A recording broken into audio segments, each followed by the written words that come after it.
Hello guys, this is Joe speaking. Welcome to LJPCBM episode 381, and today I'll be reacting to the Pen Game Podcast episode 70. So we're gonna react to this in 5, 4, 3, 2, 1, go. Don't worry, we'll start soon. Don't worry. I'm drinking March Hard lemonade. Yeah, it makes me hard. Man. You're very original there, Jerome. Very original, Mr. Pingus. It makes me so hard. I swear to God, I'm drinking March Hard lemonade. Just started Joe. What the hell? It was the feedback. It started. God damn it! I had to chat. Fucking Lucas, you always forget to shut off the goddamn feed. I literally load the chat right before the video starts. Right before. I can't prepare, motherfucker. I Man. literally had the link ready and go and everything. So, that being said, thank you all for joining us tonight. It is episode number 70 of the Pain and Game Podcast. And oh boy, we got lots to talk about tonight. Let's do a quick introduction because I want to get ready. Man.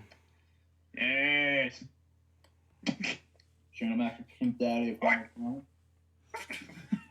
No, anyways, guys, I'm very glad that you're all here tonight because 70 episodes is a pretty big deal, but it's not a milestone just yet. We're gonna get there. Yeah, still. Before, what was it? I was going to tell a small story before, after we get done with the introductions, and then you guys can go and do what you think. So, before we get into that, though, I've only got a few bits of topics, including the revival of the always fun story time with Uncle Shane O'Mac, except the new twist. See how Overwatch is doing in terms of sales, and a new game that was released that ScreenX just announced that I was definitely not expecting. Oh boy. Got my attention. Yep. So with that being said, I don't have a whole lot.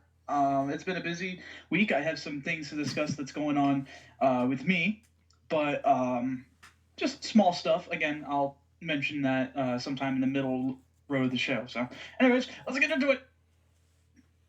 Lucas. Kirby's here. No. Fuck Kirby. No. Lucas. Kirby's off. Look at the live chat. I've been looking at the live chat. Look at the goddamn live chat. I'm looking at the live chat. Okay, what do you see? I see football. Joe Buck. Don't worry, I know. Look what Aaliyah said to you. I know, I'm looking. What did she say? I'm replying. Kirby has been on my shelf the entire time, Mr. Mitchell. What you fucking been talking about Kirby? Aaliyah just said, "Hey, Lucas, babe." Lucas. On, I'm replying back. Something.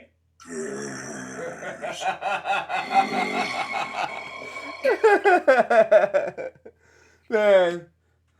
Shane, seriously, what do I have to do? What do I have to do, Shane? I have an idea. I don't know what to do from this point. You're gonna have to first off, you gotta bend him over, grease him up like a pig, and make him squeal like a fax machine. Oh, I can do that. I can do that. Kirby's here, and he's awesome. Nothing to do with Kirby. I want to do that with my dick. Man. Wait. Yeah, Pepsi Man. Yeah, don't say BAE because that means shit in a different language. I believe. I forgot what language it was. Lucas. What? I'm responding to Metallica Maniac's question. No! You respond to one fucking person I responded to both people, actually. with a goddamn emoji. Yes, with emojis. Oh, I give up. I tried so fucking hard. Dude, I honestly think it's out of our hands. I don't know what to do. Man. Awesome. Lucas, you have this young lady who who's got a lot of things in common with you, who finds you so adorable, a Pittsburgh motherfucking Steelers fan, you're just like, emoji. What do you mean I'm doing emotion? Can we get into the main show because we got lots to talk about? Better because I fucking give up, ladies and gentlemen. Welcome to Pain and Gain episode 70, featuring Shane O'Mac Pimp Daddy. It's time for school, motherfuckers. You better sit up and learn, else I'll make you sit up by slapping you with my fucking lasso dig. Shane O'Mac Pimp Daddy, and on overplay, my name's Elsie Masters. I have an adorable young lady who is into me, but yet, I have Kirby right here in football. Oh, fuck off. Kirby, football's over, pretty much. Yeah, for us both. Hey, Hey, that is one of my topics, including with the ratings for that. And I have of ass kicking I should give to Lucas because he's such a little shithead. No, you fucking farting. And okay, I got 4 film reviews. I got the official title of the Star Wars Episode 8. 2 of them we are going to be doing. Wow. Oh, yes, 2 of them. I got the DOF Awards, which I did with Gary, and I'll do it with Elsie Retard here. Oh, yeah. Oh, fuck off. Man. No, I'm going to say this right now before we get into anything. I've said this drum, and I need to say it to everybody else. Big Smoke deserves an Oscar nomination other than before Meryl Streep. I got to say right now. I can see that for your consideration. Big Smoke from Grand Theft Auto and Grand Theft Auto San Andreas. Amy Adams, yeah, sorry. You know what Meryl Streep is now? She's the fuckboy buckethead of awards shows. No, she's the... Oh, who's that? No, she's the Gilbert of award shows. Oh, no. Fuckboy bucket. You know why? Because she's always the top dog, and she has to be in the spotlight stealing anyone else's show. Or multiple misfits. No, they just make people feed to him and make him look strong. And then we have... yeah, I know, Christine, I know.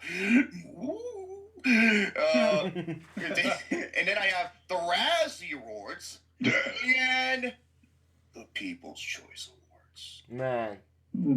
God fucking help us all. And I have the NFC and the NFC Championship games to discuss, along with the TV ratings they went over.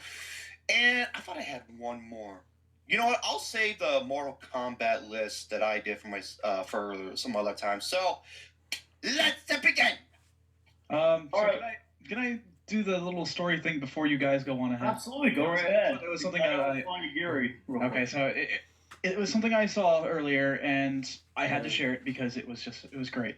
Okay, Wow. So, starts off with this cowboy, right? He goes into a town, goes ahead and gets a pint of beer, enjoys himself. However, in this little town, they go ahead and mess with strangers, which of course the cowboy was. So they go ahead and go around back and take his horse. As he has finished up with this pint, he decides to go ahead and go back out, to which he finds his horse has been stolen.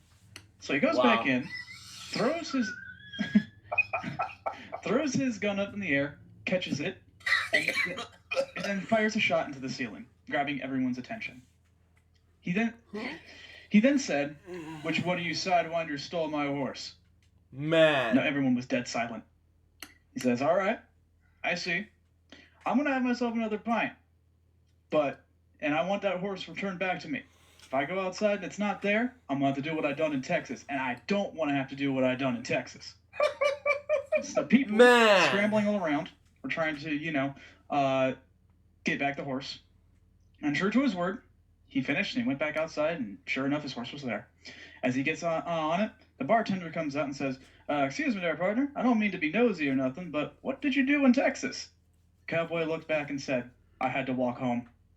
Oh, man.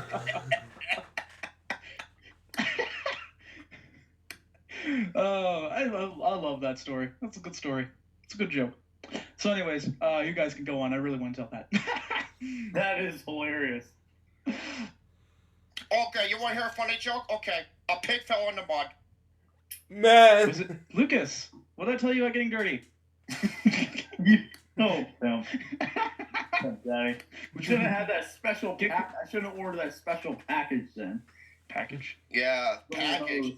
I'll tell you something about package that wasn't fun. That was Packers, because they got fudge packed. Man. Aw. Dude, by the end of the fucking half, it was 24-0. Oh, that's awful. The final score was 44-21.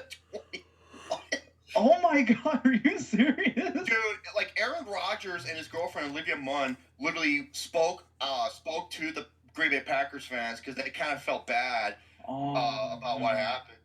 I was like, shit. Okay, I feel bad. No, that's cool, Roby. Because I said, Larry, I'm terribly sorry. I had to whoop Lucas's ass. Man. He's gonna learn. He's gonna learn one way or another. Yeah, You're you gonna don't learn the like. hard way, and the hard way. Well, Lord. you understand? Yeah, you're gonna be hearing that. If you want to know why you're hearing that, well, he'll be squealing like a pig, but not for the reasons that you do. Okay, so No, you're not gonna be here. No one got that. No one got that. no, you cut out. Say it again. I said, no, you won't be hearing those noises. You won't be hearing part noises because it's gonna sound like a wind tunnel after we're done. Exactly. Anyways, Lucas. Lucas. What? Lucas. Lucas. What? I was applying to Ear Williams Studios. That's why I said no. Look at her. Okay, you know, okay. Okay, I'm sorry, Shane.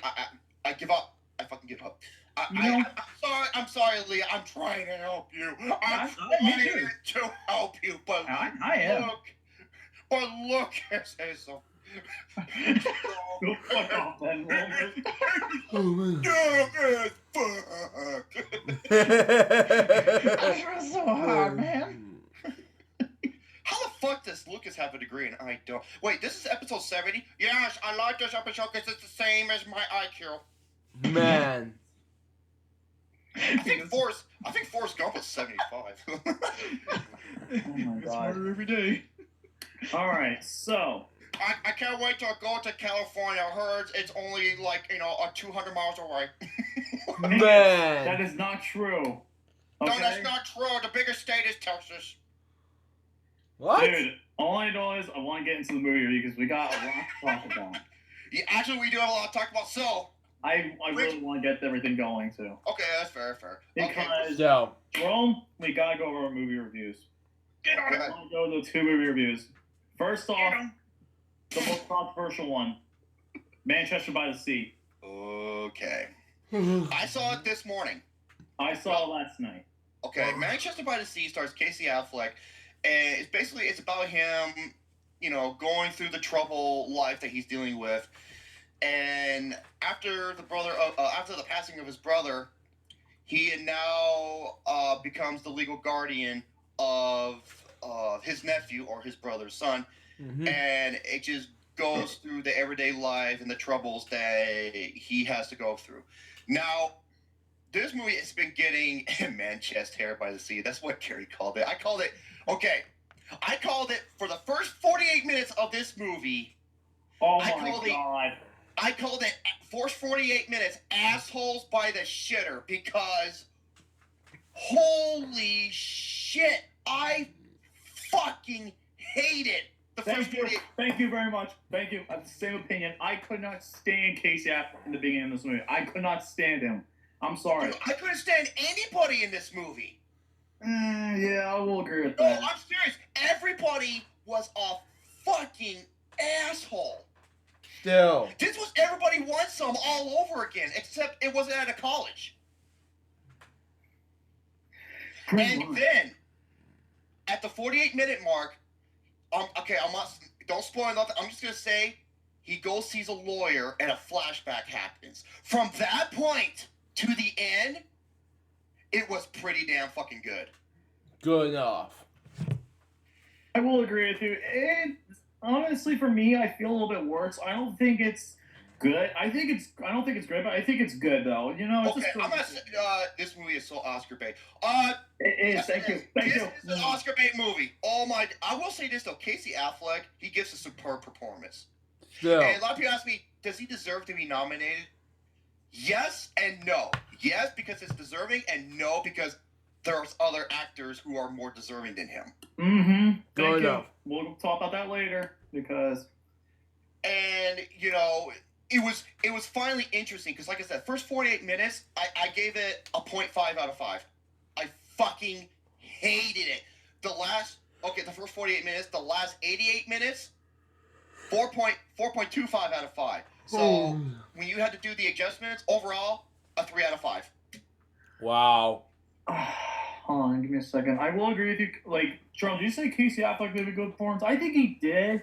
I don't think he's as deserving. Probably my strongest performance out of the entire one is probably Michelle Williams. Probably my She's strongest. barely in the fucking movie. When she's barely Still. in it, she's decent. I thought she did the best performance. Oh, over. No, I disagree. The part where, okay, that flashback scene when he was at the lawyer and he's having that flashback, that right there, I was like, whoa. I Wow. was not expecting that happening. Me either. I will agree with you. I wasn't expecting that either, honestly. And that is where the movie took full effect and grabbed my attention and stopped from being a goddamn redundant, just obnoxious, and just stupid Oscar bait bullshit movie into what I felt like was a damn good independent movie.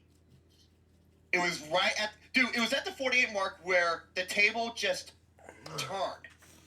Okay? Wow. And I was just like, why couldn't this be the whole fucking movie? I will agree with you.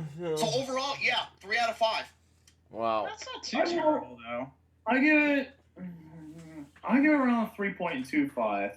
Okay. We'll give it 3.25. It wasn't as good as everybody says it is, but Hell no. Hell fucking no. thank you. It was nowhere near as good as everybody is. I will give it. It does have some good performances. I will give it that. Man. But better than some of the other acting performances I've seen this year. Hell, not even. No, well, we'll get to that in a little. Like Chris Pine from Hell or High Water. No. Or Still. John Goodman, yeah, or Ryan Reynolds. I swear to God. Oh, for Austin, oh yeah, Austin loved it, but All right, off on. I got. but then again, now.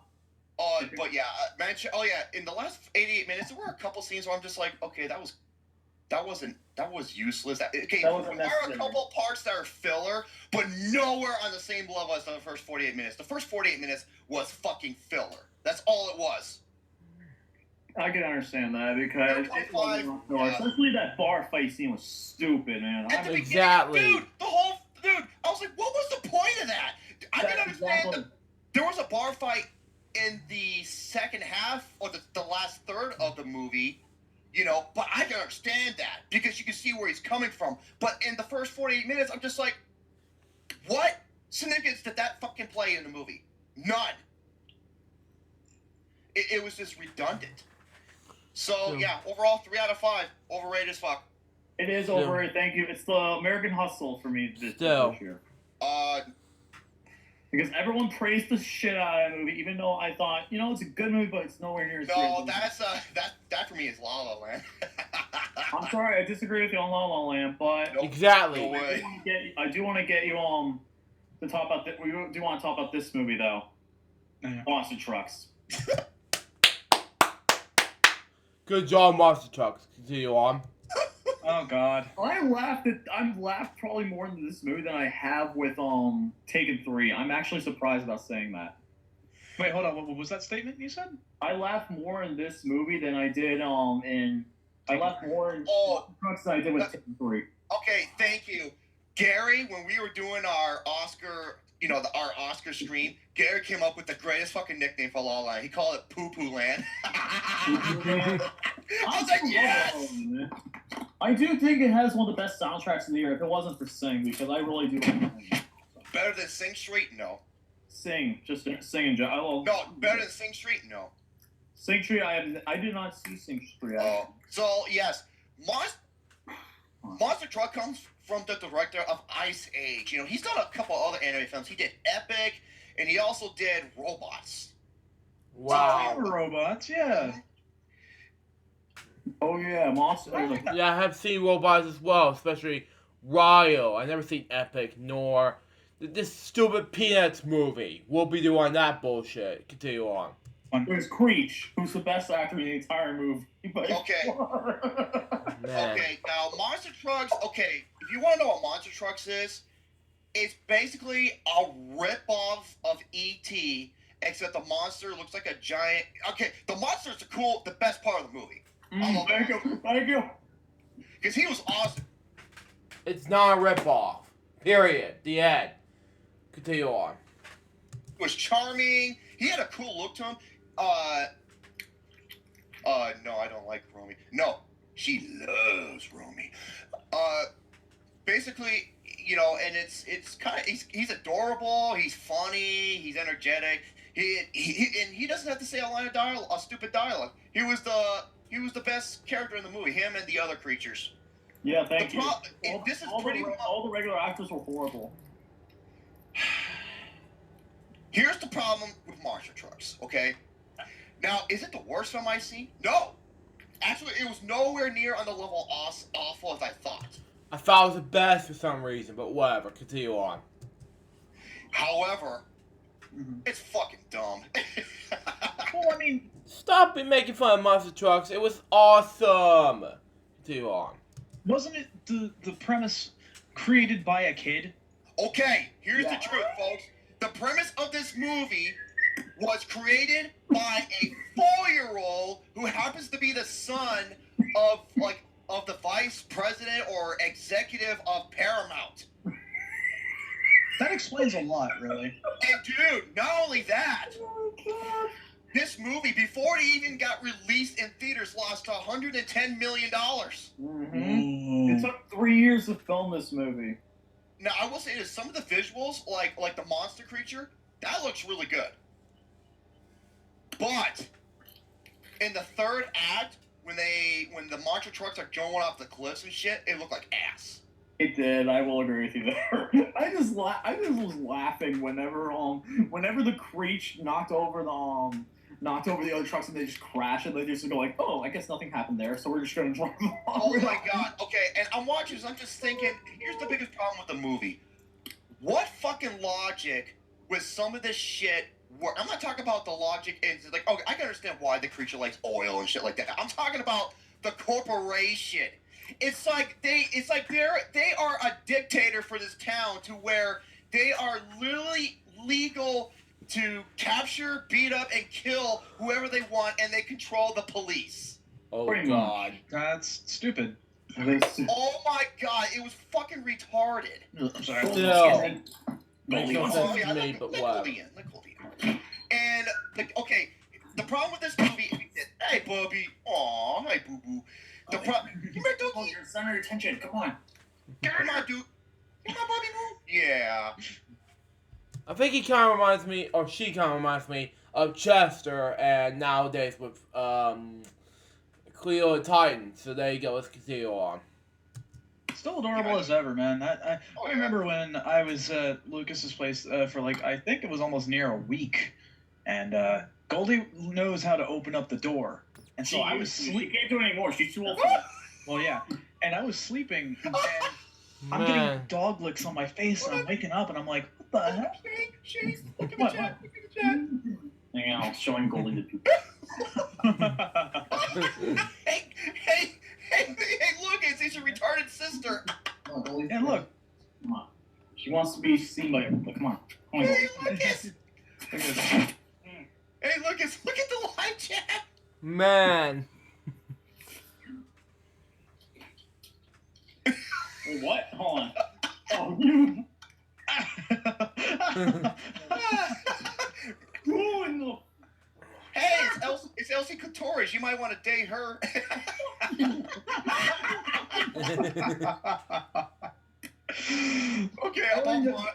Okay, I'm sorry about monster trucks.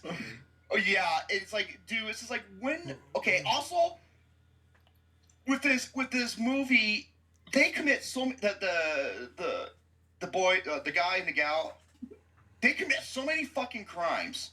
Man. Yeah, they get away with it scot-free. Like, they're running into cars and people in public and all that shit. Not running over people. And, like, they go to a car dealership and they just crash, like, so many fucking cars and they get away with it. I'm just like, what? It's just the level of stupidity. And this is an E.T. ripoff. It is No, it's not. Continue on. blatant E.T. ripoff. Mm-hmm. Except the main characters, we're supposed to believe they're in high school. Yeah, Man. I'm not fucking buying it. 35. You are buying it.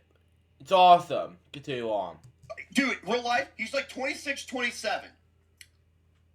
He looks, and you can tell he looks so much older than everybody. He did. And Man. the love interest, oh gosh, she's played by, what the hell is her name? Jane Jane Lynch? She is fine as hell. She went from a couple of great movies to this shit. Like, she was in Don't Breathe. Oh yeah, she was. I forgot about that. Which is my favorite horror film of last year. I fucking love Don't Breathe. That was great. I love Don't Breathe. Into this shit, I'm just like... And there's a part where she's like a stalker. Man. Yeah, pretty much. She's like, Literally a I stalker want to to hook up with you even though you're not interested in me. Yeah, and we want to go over. We're gonna go over science, and she just follows him to the junkyard where he lives. I'm like, what? Oh boy. You know the reason why I was looking forward to monster trucks. There's this podcast I watched like recently, like a couple times, like during the month. It's called the Pizza Party Podcast, and there was one guy named Jim. Tony the Tiger hung out with them during his like animation podcast. Okay. They pretty much made monster trucks into a giant running joke. How it was the best movie ever. Then they completely sucked. And they did a monster truck on special edition. It's like I said, there were a couple redeeming aspects. Like I said, the monster, the actual creatures, you know, they were great. I love the creatures in the movie. They had a lot of personality. They were interesting. It's like, oh wow, that kind of I can see where that's coming from. But overall, it's fucking dumb. I give it. It's not a fucking dumb movie. Continue on. It is. 1.5 out of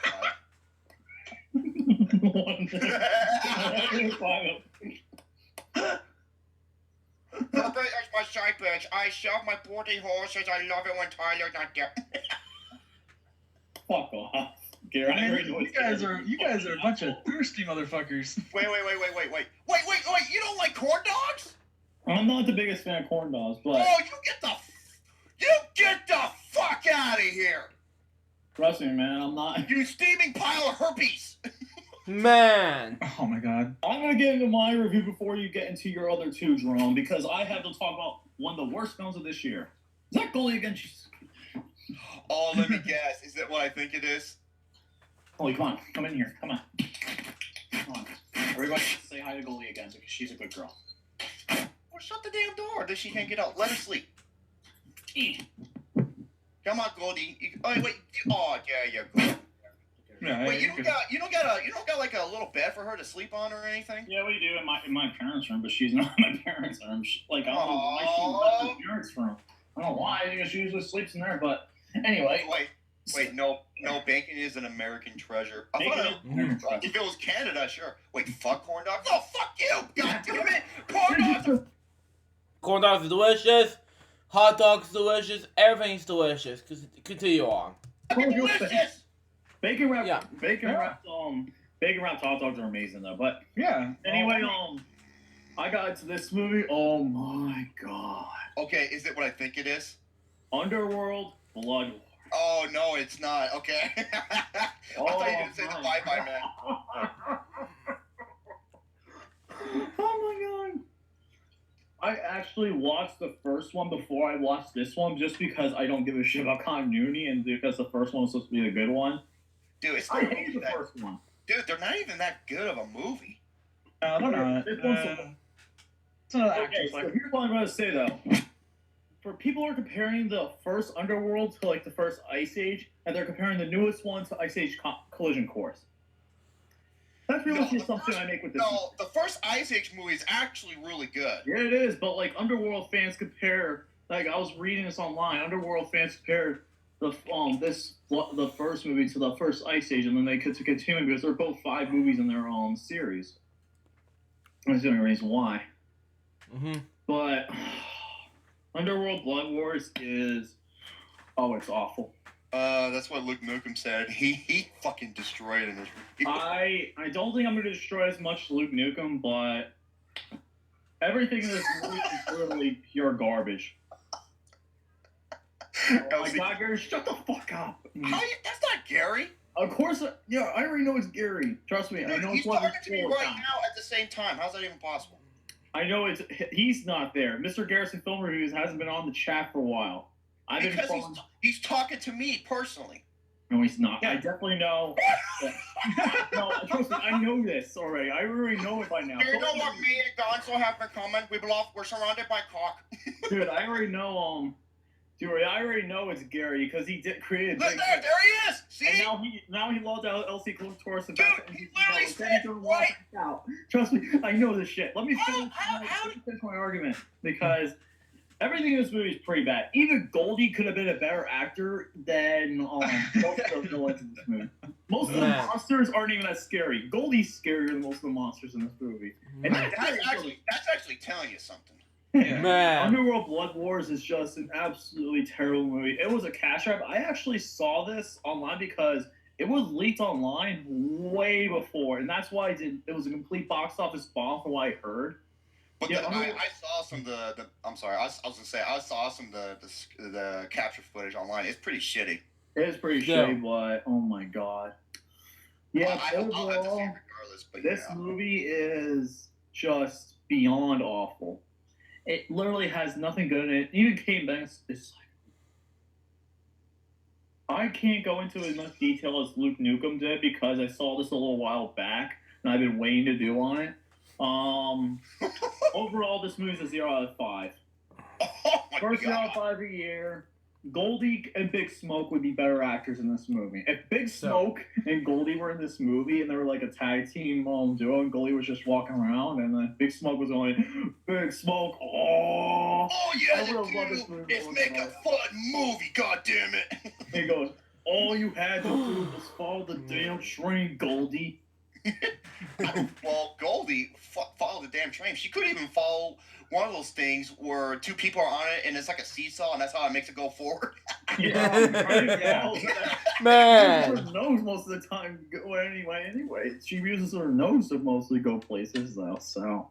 Yeah, 0 out of 5. It's my first 0 of the year. I'll go into more detail on this, probably my worst of 2017 list. But yeah, this is on my list. No. Definitely. Stop it, LC. Gary, stop it. I already know how you're doing it. You're doing two computers. One's in network. One's LC Clitoris, and you're typing on both at the same time. I know this stuff, okay? So stop it. Quit being such Like Michael Jordan. Like Michael Jordan says, "Hi, I'm Michael Jordan." Stop it. Get some help. Oh wow, almost 20 views. Holy shit. Oh, we need to get to 25. That's what I've been trying to say. We need to get to 25. What's our record? 23, 24? Our record's 23. Okay. Now, my other two reviews. Oh boy. Get ready for some hate.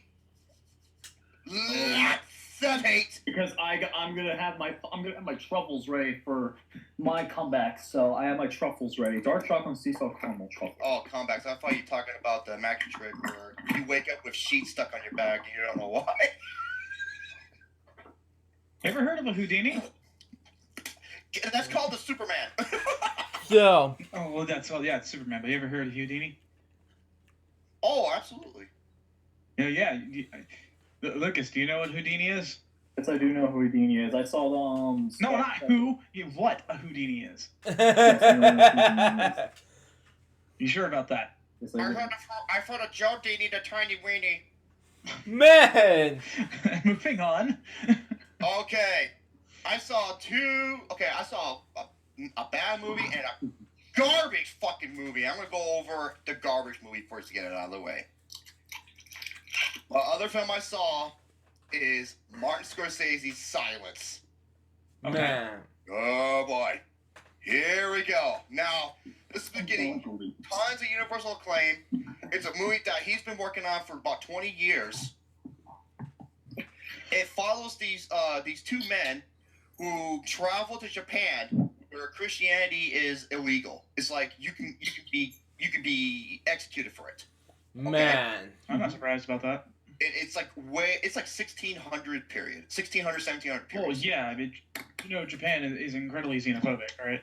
Oh yeah.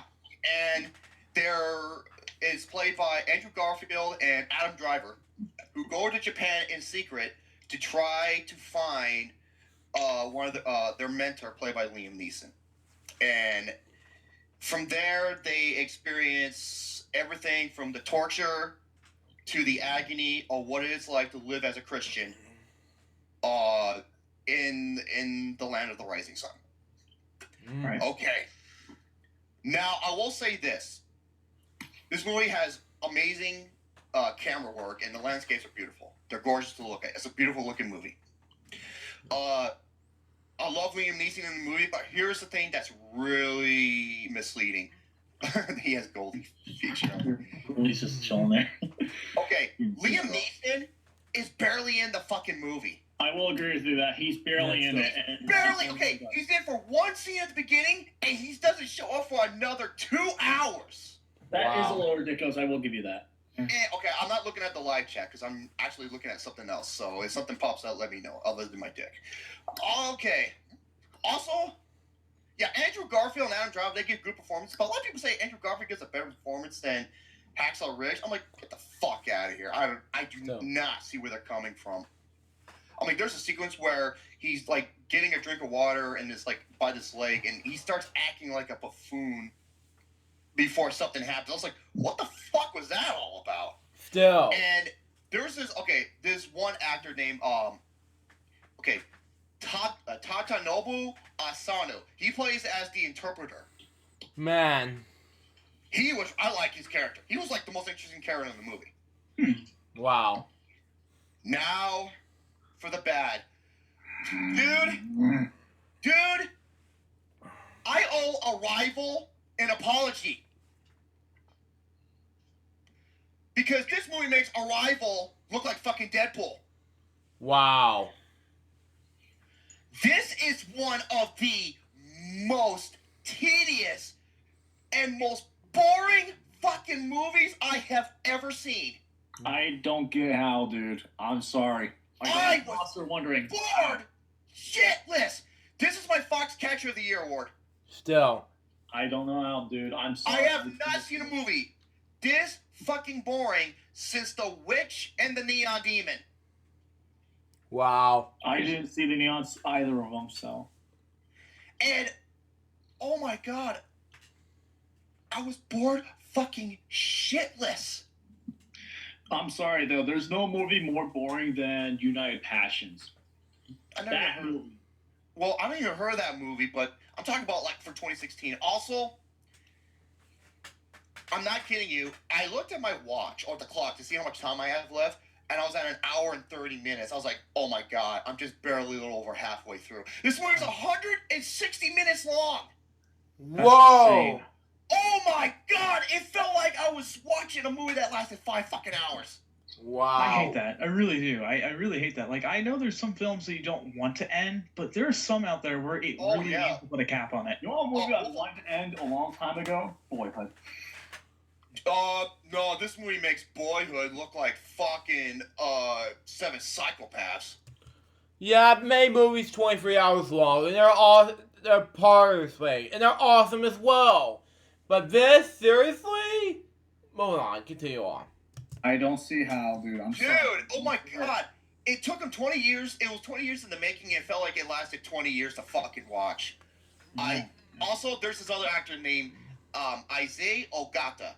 He plays Inquisitor Inu. Okay? He's like one of the main lead higher ups of Japan, right? Well, yeah, Inquisitor. In the Inquisitor, every time this motherfucker showed up on screen, I could not take this guy seriously. Oh, really? Wow. He had this. Oh my god, he sounded like a Happy Madison character. I don't see how. Which one? The main guy? No, he's like, hello there. He sounded like that. Well, that I know. That's the point. That he had an accent. I understand that. Dude! It His was not bad as Happy Madison. Force themselves to sound like that. Dude, I was just like, I'm like, fucking really? That's not force. That's a natural accent. I can definitely tell it's a natural accent. I don't Happy care Madison says it's not. That's a force. Like I don't care if it is or it isn't. I'm judging by what I saw. And I could not take that guy seriously. Also, Liam Neeson, I love it how he's the poster boy for this movie, and yet he's barely in the fucking movie. He's in it for maybe five minutes or so at the most. Wow. And here's another thing. Why is this movie rated R? There is one scene. I'm not kidding you. It was at the hour and 39 minute. Wait, 1 hour. I figured no. It was at the 1 hour and 99. Not 1 hour and 39 minute mark. Yeah. Where someone gets their head chopped off with a katana. That was like insane. That like, holy shit.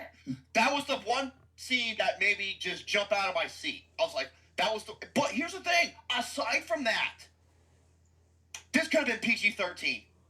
Exactly. Really?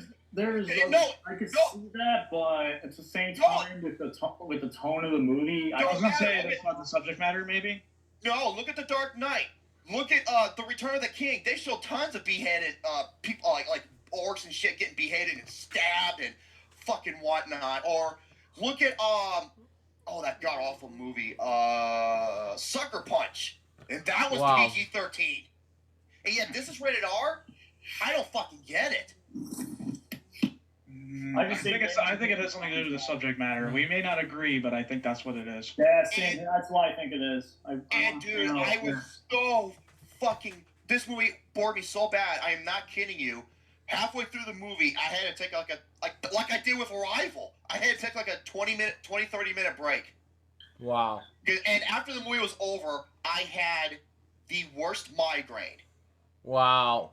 I had, Oh, dude, I had to take like 2 or 3 a fucking Excedrin migraine because that's what this movie did to me. It bored me so bad that it was hurting my fucking head, and I was just like miserable.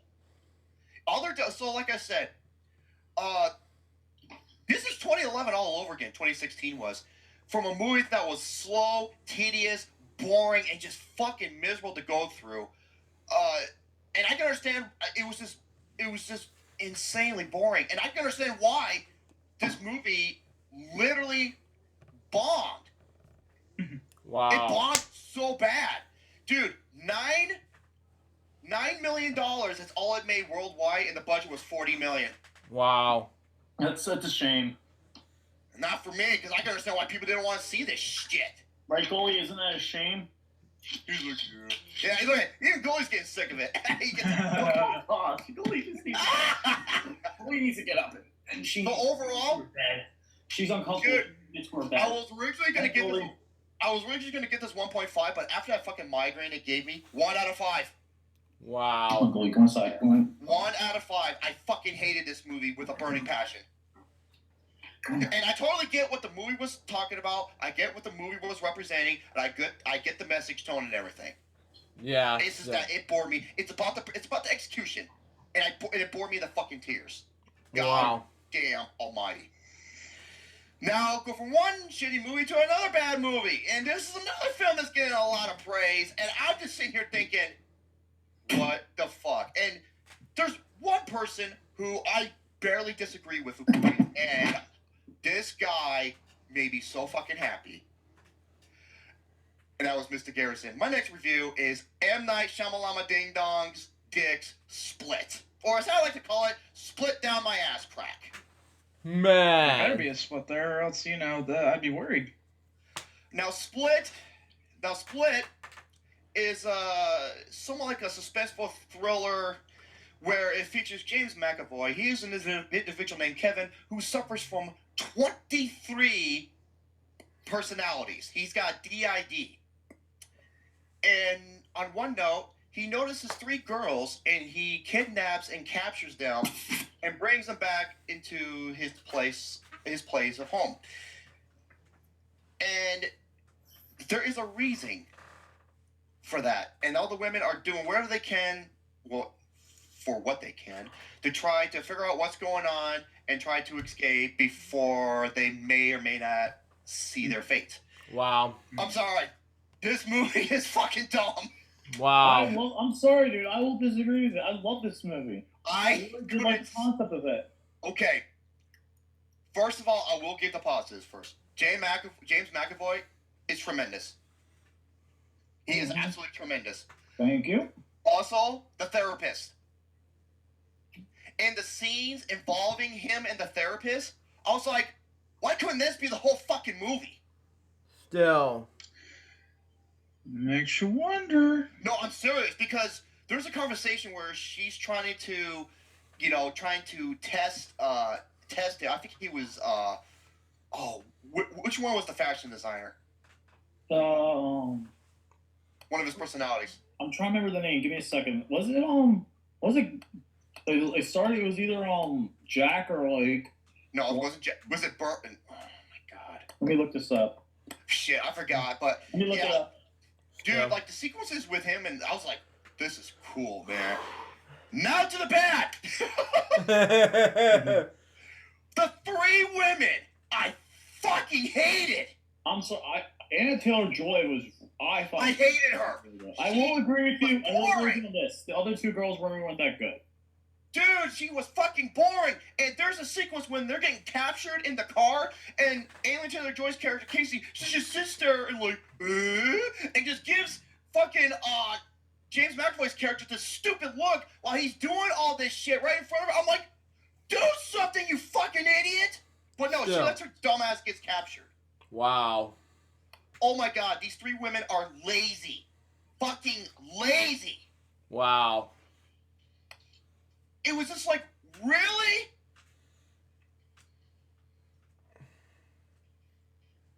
And I'm just like, oh my god. Oh yeah, become pure. That, yeah, what a message. Oh my god. I want to go more in depth with this, but I can't. Because I will spoil it. I Yeah. really would.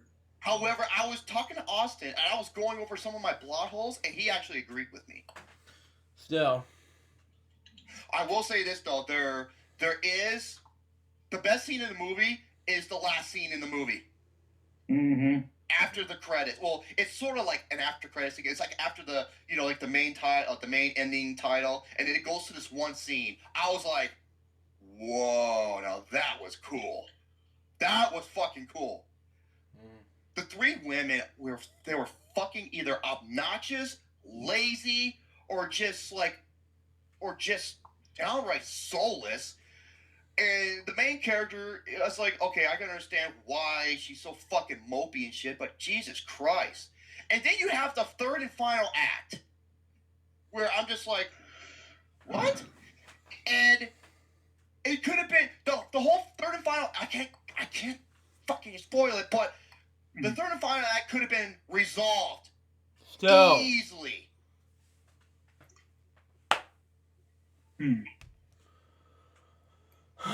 Man. Okay, and yeah, and you want to know? Okay, I'm gonna say what the message of this movie is. You ready? The message is, if you have never suffered in your life, you are not pure, and you deserve to be rid of this world. I am not fucking making this up. Okay, Jerome, I actually found the guy's name, the fashion designer one. I actually found is Barry. Barry. Okay, thank you. Yeah. Okay. Here's another thing. He says he's got 23 personalities. We only see like 5 or 6 of them in the movie. Yeah, unfortunately, there was one thing I was a little disappointed about. You didn't get to see each film, but I could see why they might have restrained it, like some of the other personalities. I know he had a video log thing of like. There is a sequence where on the computer it shows all of his personality, but when it clicks on something, it just shows us the ones that we already know. Also, to me, the worst personality, this one, fucking annoyed me. Wow. The 9-year-old. Mm. Hedwig. I fucking couldn't stand him. I He was honestly see so why he had that God character mode, but damn obnoxious. What fucking 9-year-old would act like that? I know I didn't. there's like if you look at kids today, Fuck them. They're Yeah. stupid. I love kids. Just move on. Continue on. They're stupid. I never acted like that when I was fucking 9. I couldn't. I'm sorry, Jackson. Jackson Fulcher said something wrong. I don't care. I fucking hated him. He annoyed, and it has the worst scene in the movie, where he goes in and he goes to his like CD player and he plays this music, and he starts dancing around like a fucking retard. I thought it was funny. No, I didn't think it was funny. Gary said the same thing. He's like, dude, it was stupid. I'm like, thank you, Gary. Thank you, Gary. Also, Luke Nukem. Not a big fan of this either. So this was Heather was my favorite as well. I fucking couldn't. I didn't laugh at all. I thought it was retarded. Oh man. And yeah, just like this movie, Ma, it put me over the fucking edge. So today's generation, I don't give a fuck if it was. That scene was not funny. It was stupid. Wow. It was a waste of time. It was pointless. Man. They should have just got to the part where they went to the room, and then the main scene would happen when they're talking. Why was that fucking scene in there? Man. I'm sorry. I don't find it was. Thank you, Gary. I didn't find it funny at all. I thought it was fucking stupid. I was like, and M. Night Shyamalan, he has a cameo in this movie. Yes, he does. And it was fucking stupid. It could have been used a little better. No, he sucks as an actor. It's proven before. Still. So overall, 3.5 out of 10. Really that low? I give it, Yeah, or 1.75 out of 5. Throw this one on the pile of garbage, along with all the other M. Night Shyamalan films. Wow. Ding dong. M. Night Shyamalan, a ding dong dick, yep. And don't bring Happy Madison in the mix, because I love these movies. Continue on. Anyways, But still, Jackson, that is fucking stupid. I'm not buying it. And here's another thing. This is a movie that has a premise that you're either buying it or you don't buy it. I was not buying it. 1.75 out of 5. The hell with this goddamn movie. Disappointing for you guys to think. What? Shyamalan Lucas? Tell me. Like, it's his best film since Science. I fucking hated Science. That's got one of the dumbest twist endings I've ever seen in my life. Yeah, they were. I've seen worse. They're weak to water, I think. Yeah, they can't go through doors yet. They have spaceships. They have spaceships that can make these perfectly accurate crop circles. These perfectly articulate is what the word.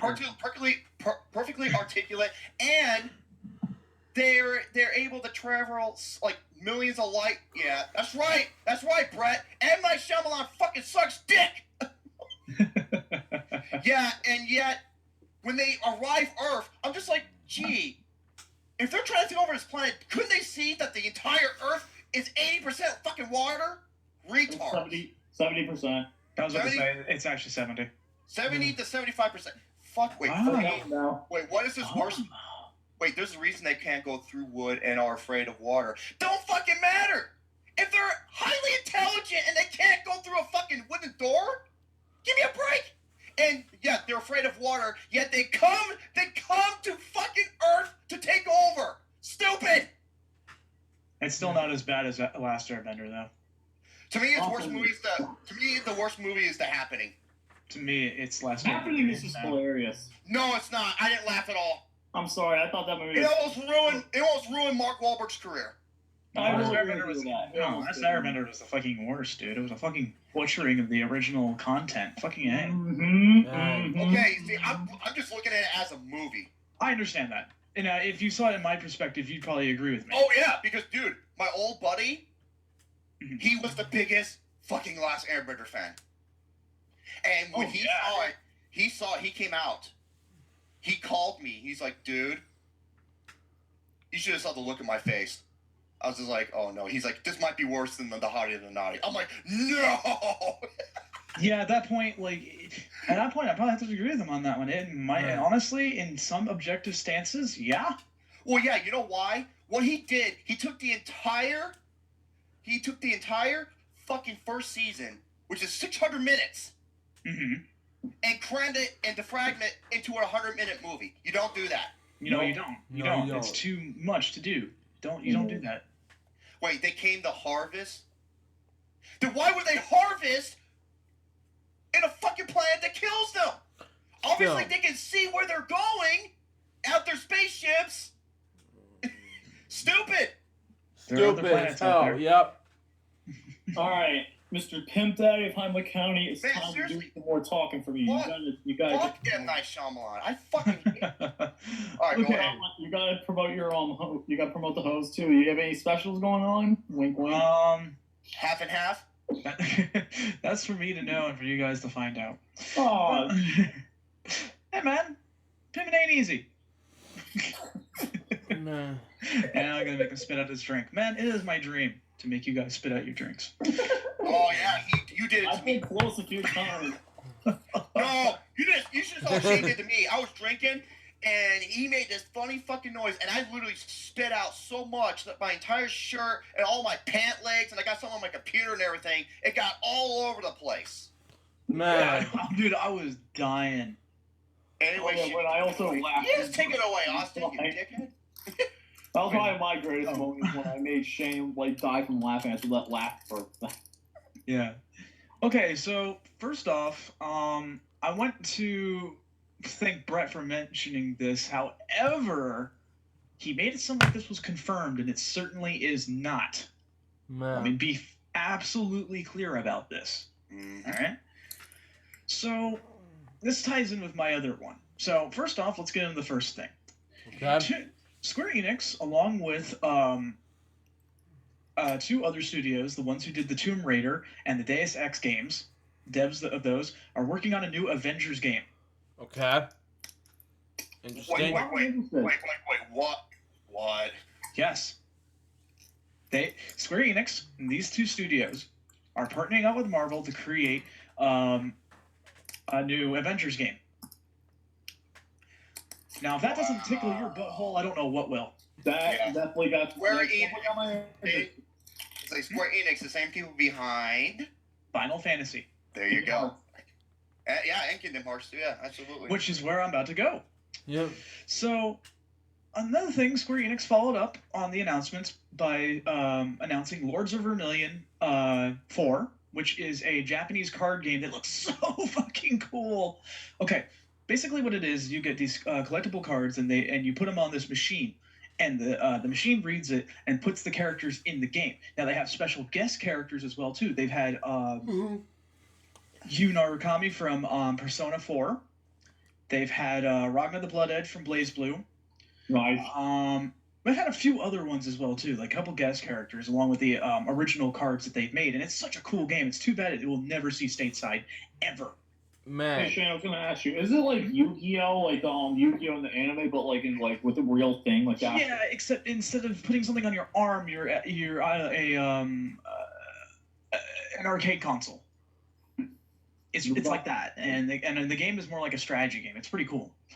Now the one other thing is that with this follow-up, they also mentioned that Square Enix will be doing a multi-game partnership with Marvel, not just with the Avengers project. Wow. Which will kick off with the game based on Avengers. Now, here is one of the speculations about that. It is thought that Kingdom Hearts 3 will have something Marvel-related into it. Now, This is just a speculation. This is a rumor. A rumor. We don't know this for sure. Aww. I mean, if Pirates of the Caribbean happened, this could happen. Honestly. Wait. Anyways, no, I think this might be a very interesting bit. Let's see. It has already been announced that Kingdom Hearts 3 will have a Big Hero 6 world based on the movie and from the comic books published by Marvel.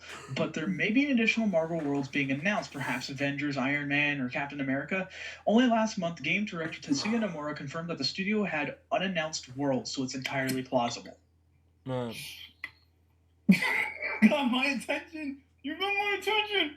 Yeah. So if you want PS4 more, damn it. That's what you get the Crash Bandicoot. Now this. Yeah. Well, just be hold on, wait a minute. Just because though. Okay.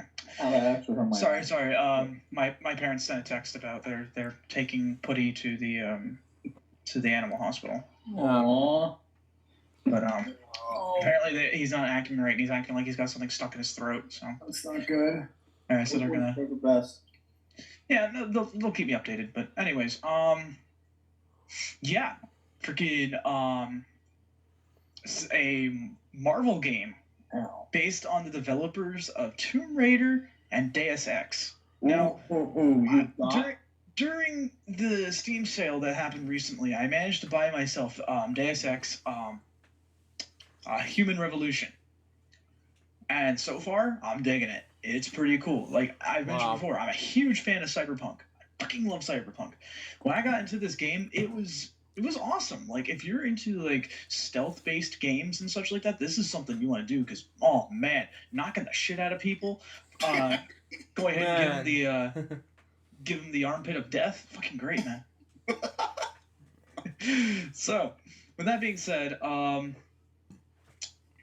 let's take a look at how Overwatch is doing. Okay. Overwatch has shown no signs of slowing down.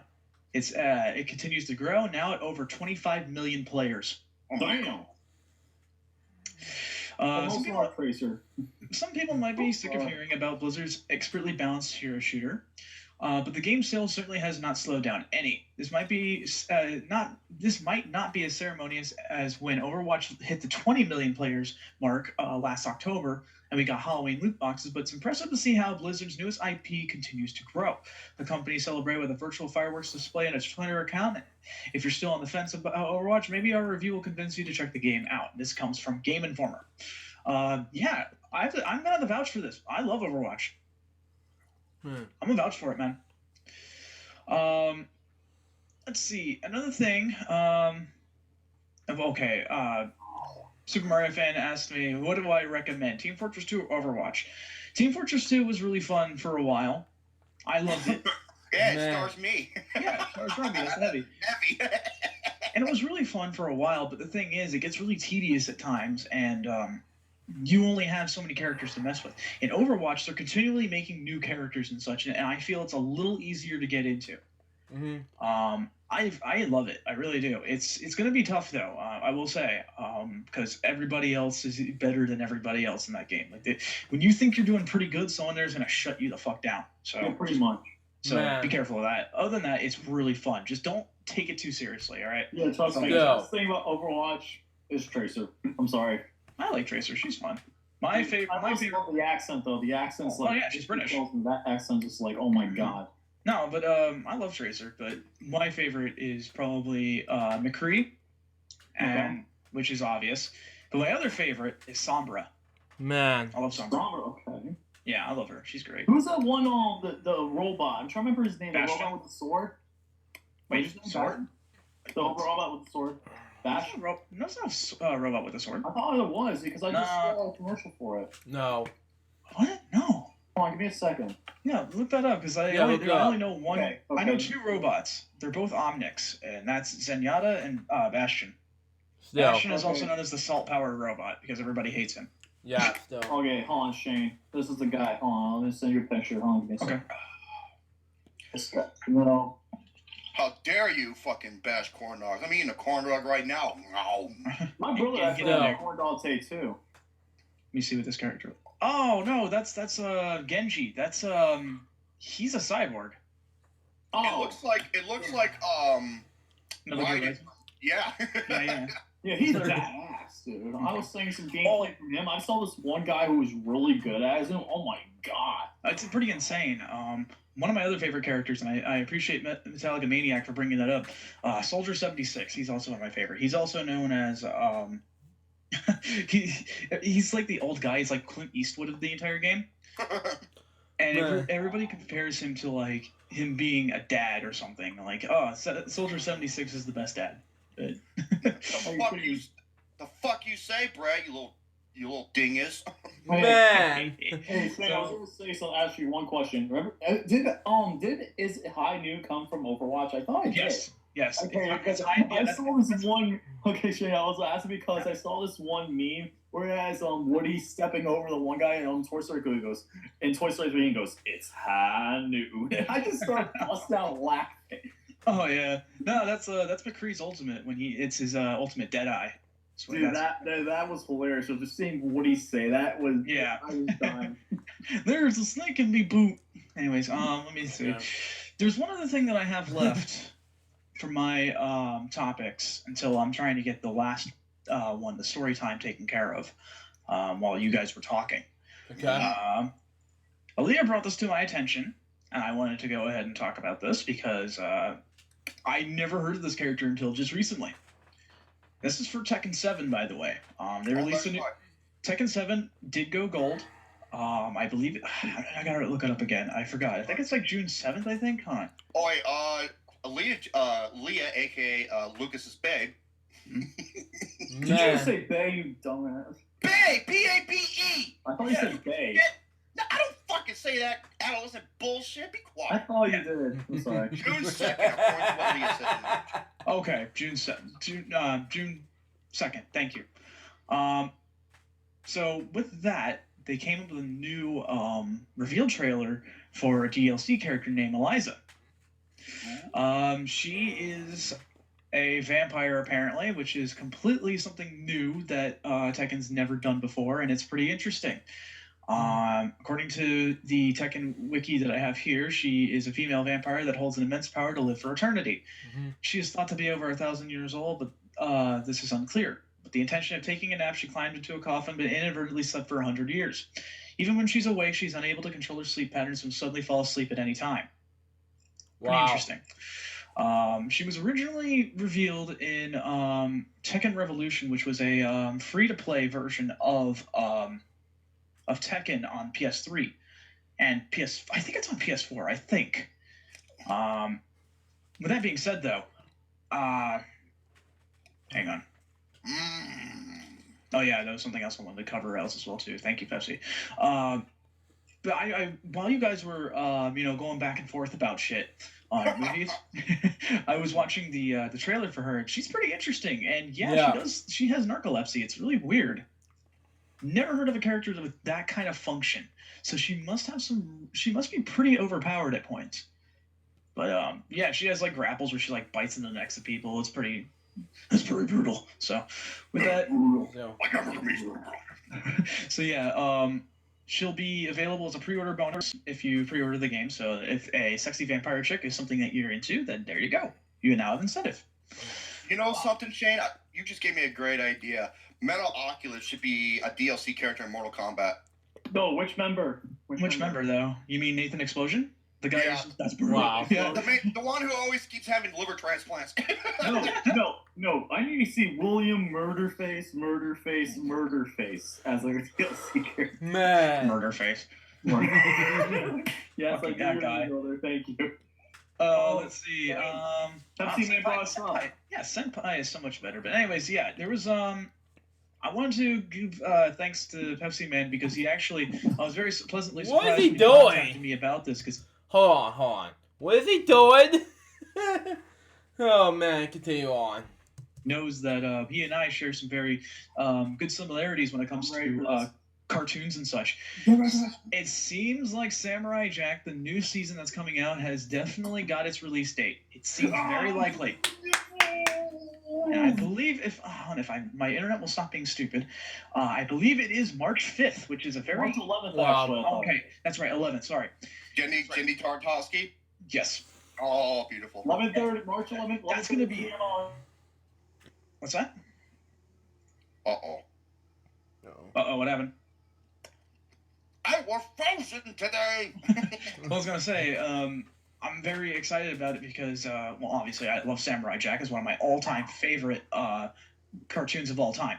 All-time favorite.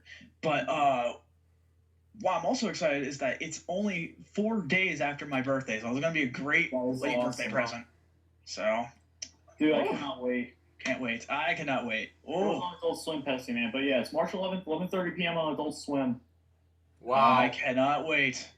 I'm proving myself to be ready for that. Oh, hell yeah. So, other than that, there hasn't been a whole lot that's been going on. I know that one other thing real quick before I let you guys take the wheel, is to let you all know about Resident Evil 7 and how well it's been doing. It's been very well received. Very well received. Wow. It's a step in the right direction after 6. Absolutely. Man. Aaliyah, I haven't seen the new trailer yet, so I don't know. I can't say anything just yet because on something I haven't seen yet. But wow. Anyways, where was I?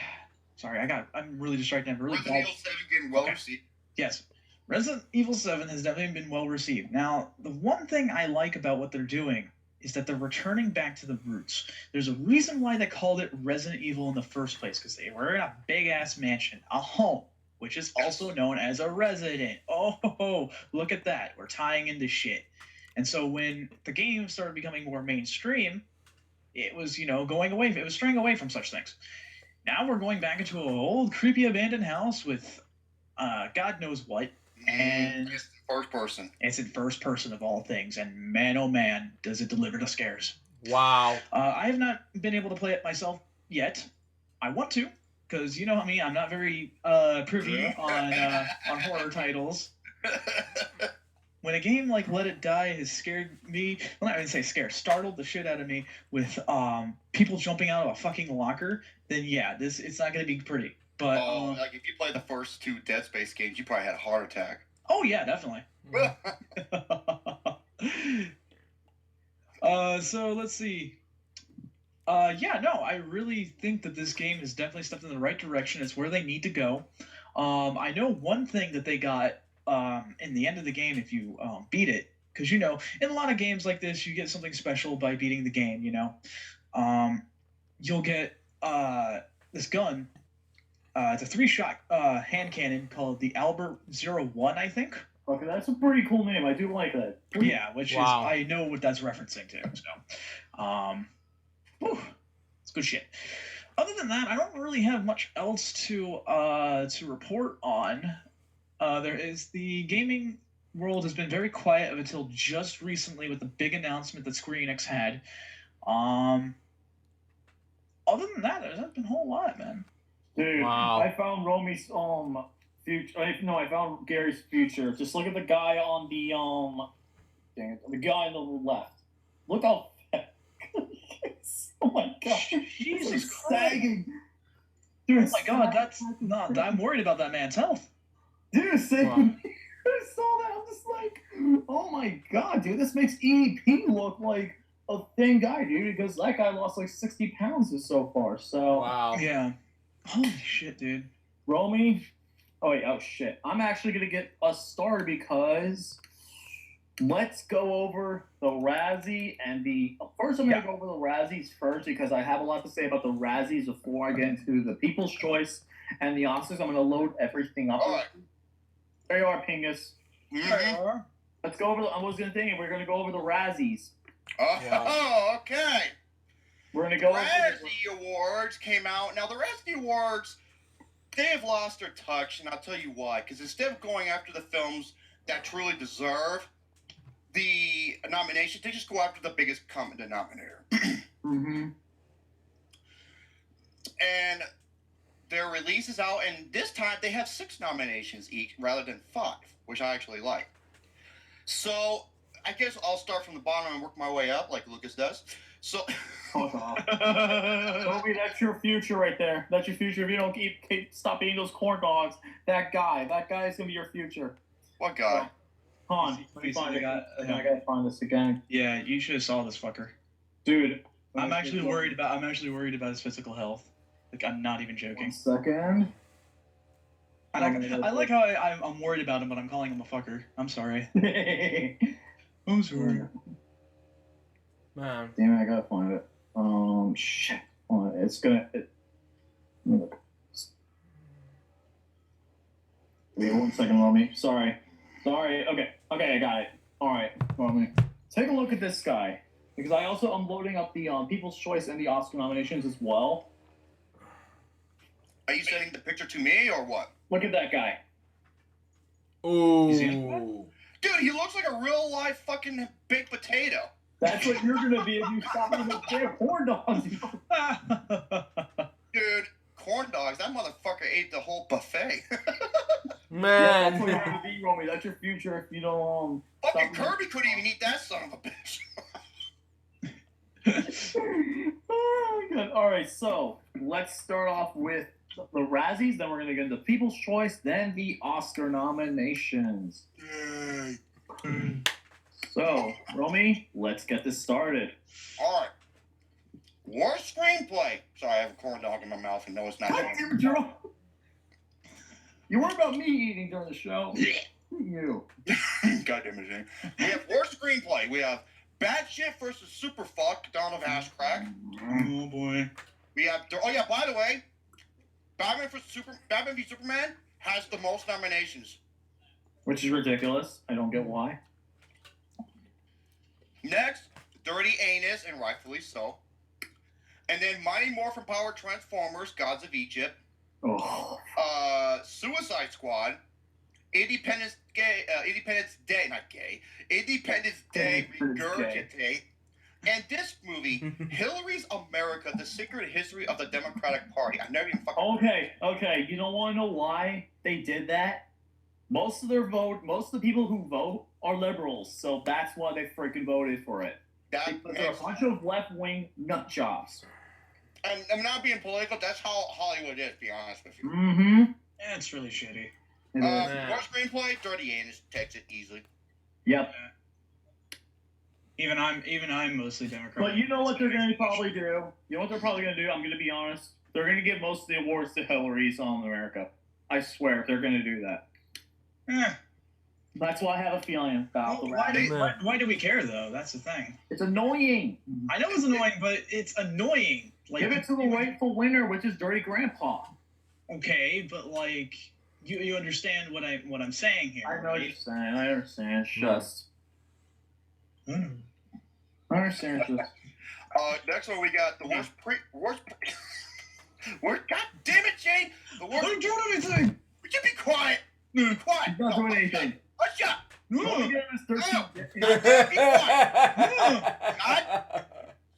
Shane, you better whip it out. Slap Romy with it. I swear to God.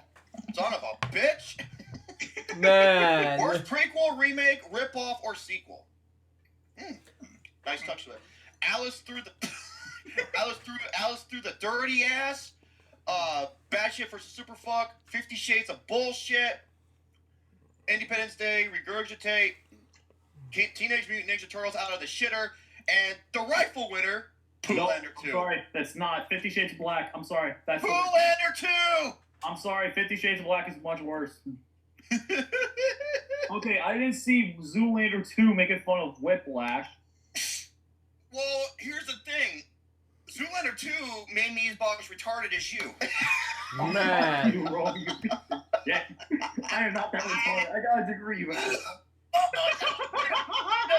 I didn't hear what he said. Shit. He says, I'm not a dumbass motherfucker. I have a degree. Man. Yo, I have a degree. I got it in the biggest state, California. Man. I went to USC. My degree is in economics, you motherfucker. I got a degree in, studying the earth. That's not economics, you dumb shit. That's political. That's going on. Man. Lucas, stop. Seriously, you're making my brain hurt worse. No, that's geography, you asshole.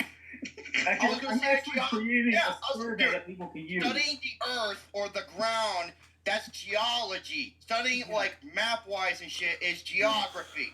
Still. Yeah, I thought you meant geography. God damn it, I fucked up. Well, you always fucked up. Speaking of fucked up, worst director.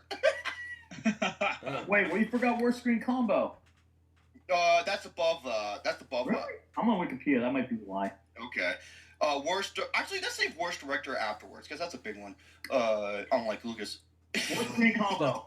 What's your worst screen combo? Worst screen combo. Where is fucking Dirty Grandpa?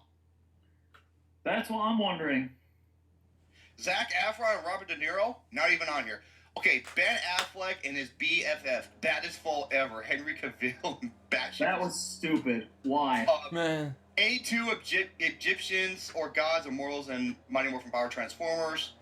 Alice through the dirty ass, Johnny Depp in his vominously vibrant costume. Nice. The entire cast of once respected actors and Collateral Beauty. I heard this was garbage. I heard it was bad. My brother said it was bad, and he's not even a movie. I've heard. I know it stars Will Smith, but that's all I know about it. Yep, it stars Will Smith. Trying to do an Oscar bait movie, but it completely flopped on it once again. He tried to do the same thing with 7 pounds. Tyler Perry. Was a different Tyler movie. Perry in the same old worn out wig and boo, Medea. And my pick to win, Ben Stiller and his barely funny friend, Zoolander 2. Continue on. I have to go with Tyler Perry on that one, man. I'm sorry. If it wins, I can understand, actually. But like I said, where's Dirty Anus? Not even on here. Or where's the Purge? That wasn't even on here either. I'm surprised. I don't think it got a single nomination of hers. Nor did Ice Age or Norm of the North. Why did Ice Age or Collision Course? And Snowden gets a nomination over it. And both you and I had it at number 3. Okay, worst. Let me just scroll up and see if there's any. Okay, worst supporting actor. Okay, they have Nicolas Cage. Why? Because it's the common trend of the Razzies. They always nominate Nicolas Cage or Sylvester Stallone. Stupid. Sylvester or Arnold Schwarzenegger. They are the most nominated performers of all time, especially Sylvester Stallone. And Nicolas Cage had that one good movie last year, Joe. Oh, I fucking love Joe, and I don't mean the asshole Joe. Exactly. And then you have Johnny Depp, Alice through the Dirty Ass, Will Ferrell and Owen Wilson for Zoolander 2, Jared Leto for Suicide Squad, and the winner, Jesse Eisenberg, Batman. Thank you. Superman. Thank you, Will. However, there is a couple big names that are not on here.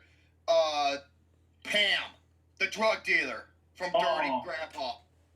Yep, I will agree with you. Arguably one of the worst characters in movie history. Not even on here. Not worse than the Lemmings. And Aaron Taylor Johnson, Nocturnal Animals. That one I will disagree with you with. Nope, it was a fucking retarded cartoon. That's all it was. It was a cartoon character. Cartoon. The Wacky World of Tex Avery. That show sucked.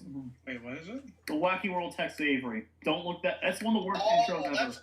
That's another good one, C.A. Cougar. Keanu Reeves and the Neon Seaman. Man. Yeah, I didn't fucking hated that movie. I can't say. I didn't see it. Okay. Worst supporting actress. The one that deserves to win is on there. Okay, you got Kristen Wiig in Zoolander 2. I didn't know what she was in Zoolander 2. Cilla Ward. Cilla Ward in Independence Day, Regurgitate. Jane Seymour, 50 Shades of Black. Kate Hudson for Mother's Day. Julianne Howe for Dirty Grandpa. And my overall pick is on here, Audrey Plaza, Dirty Anus. Man. Of course you would say that, fucking Brett! Mine is Jane Seymour because I could not stand that movie. Worse than Audrey Plaza? I don't think it. I think she was. Everybody in 50 Shades of Black completely sucked. So did Dirty Anus. Not in my opinion. I give it a 0.5 because I did give it a positive, which was the chemistry for a little bit of it, like the chemistry between De Niro and that. There was no chemistry. For some parts of the movie, there was some parts of it where they did have. Dude, he was an asshole to him the whole time. He's like, hey, once every 5 years, my wife and I try anal sex. Get the fuck out of here! God damn it! Man. At the same time. Was that a fucking porn? Wow. God damn! It sounded like a fucking toad saying ribbit. Jesus Christ, dude! Still. Fucking farting. I'm sorry. I had burrito bros before this. Oh, fucking burrito. I went to El Roberto's or Del Taco or some bullshit.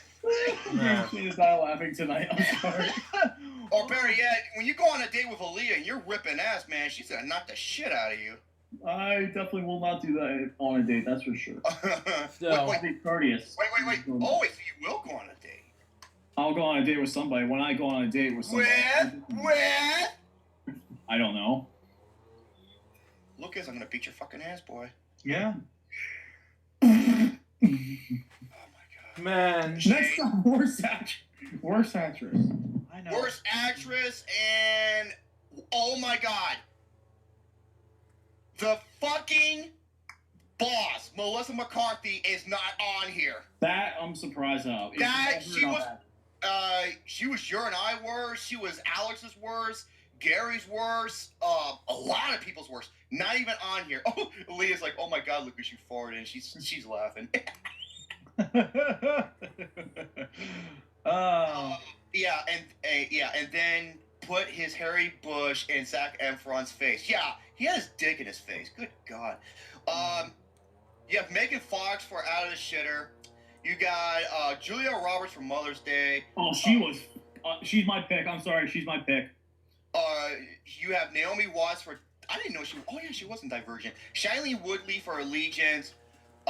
Becky Turner as Hillary Clinton in Hillary's America? I said, I wouldn't know. Because they voted for Hillary's America. I think that guy's got nominated for a ton of Razzies too. The director. Well, they did the same thing through Fahrenheit 9/11, that movie. And my pick, Tyler Perry for Boo. I'm sorry, Julia Roberts is way worse. I'm sorry. Man.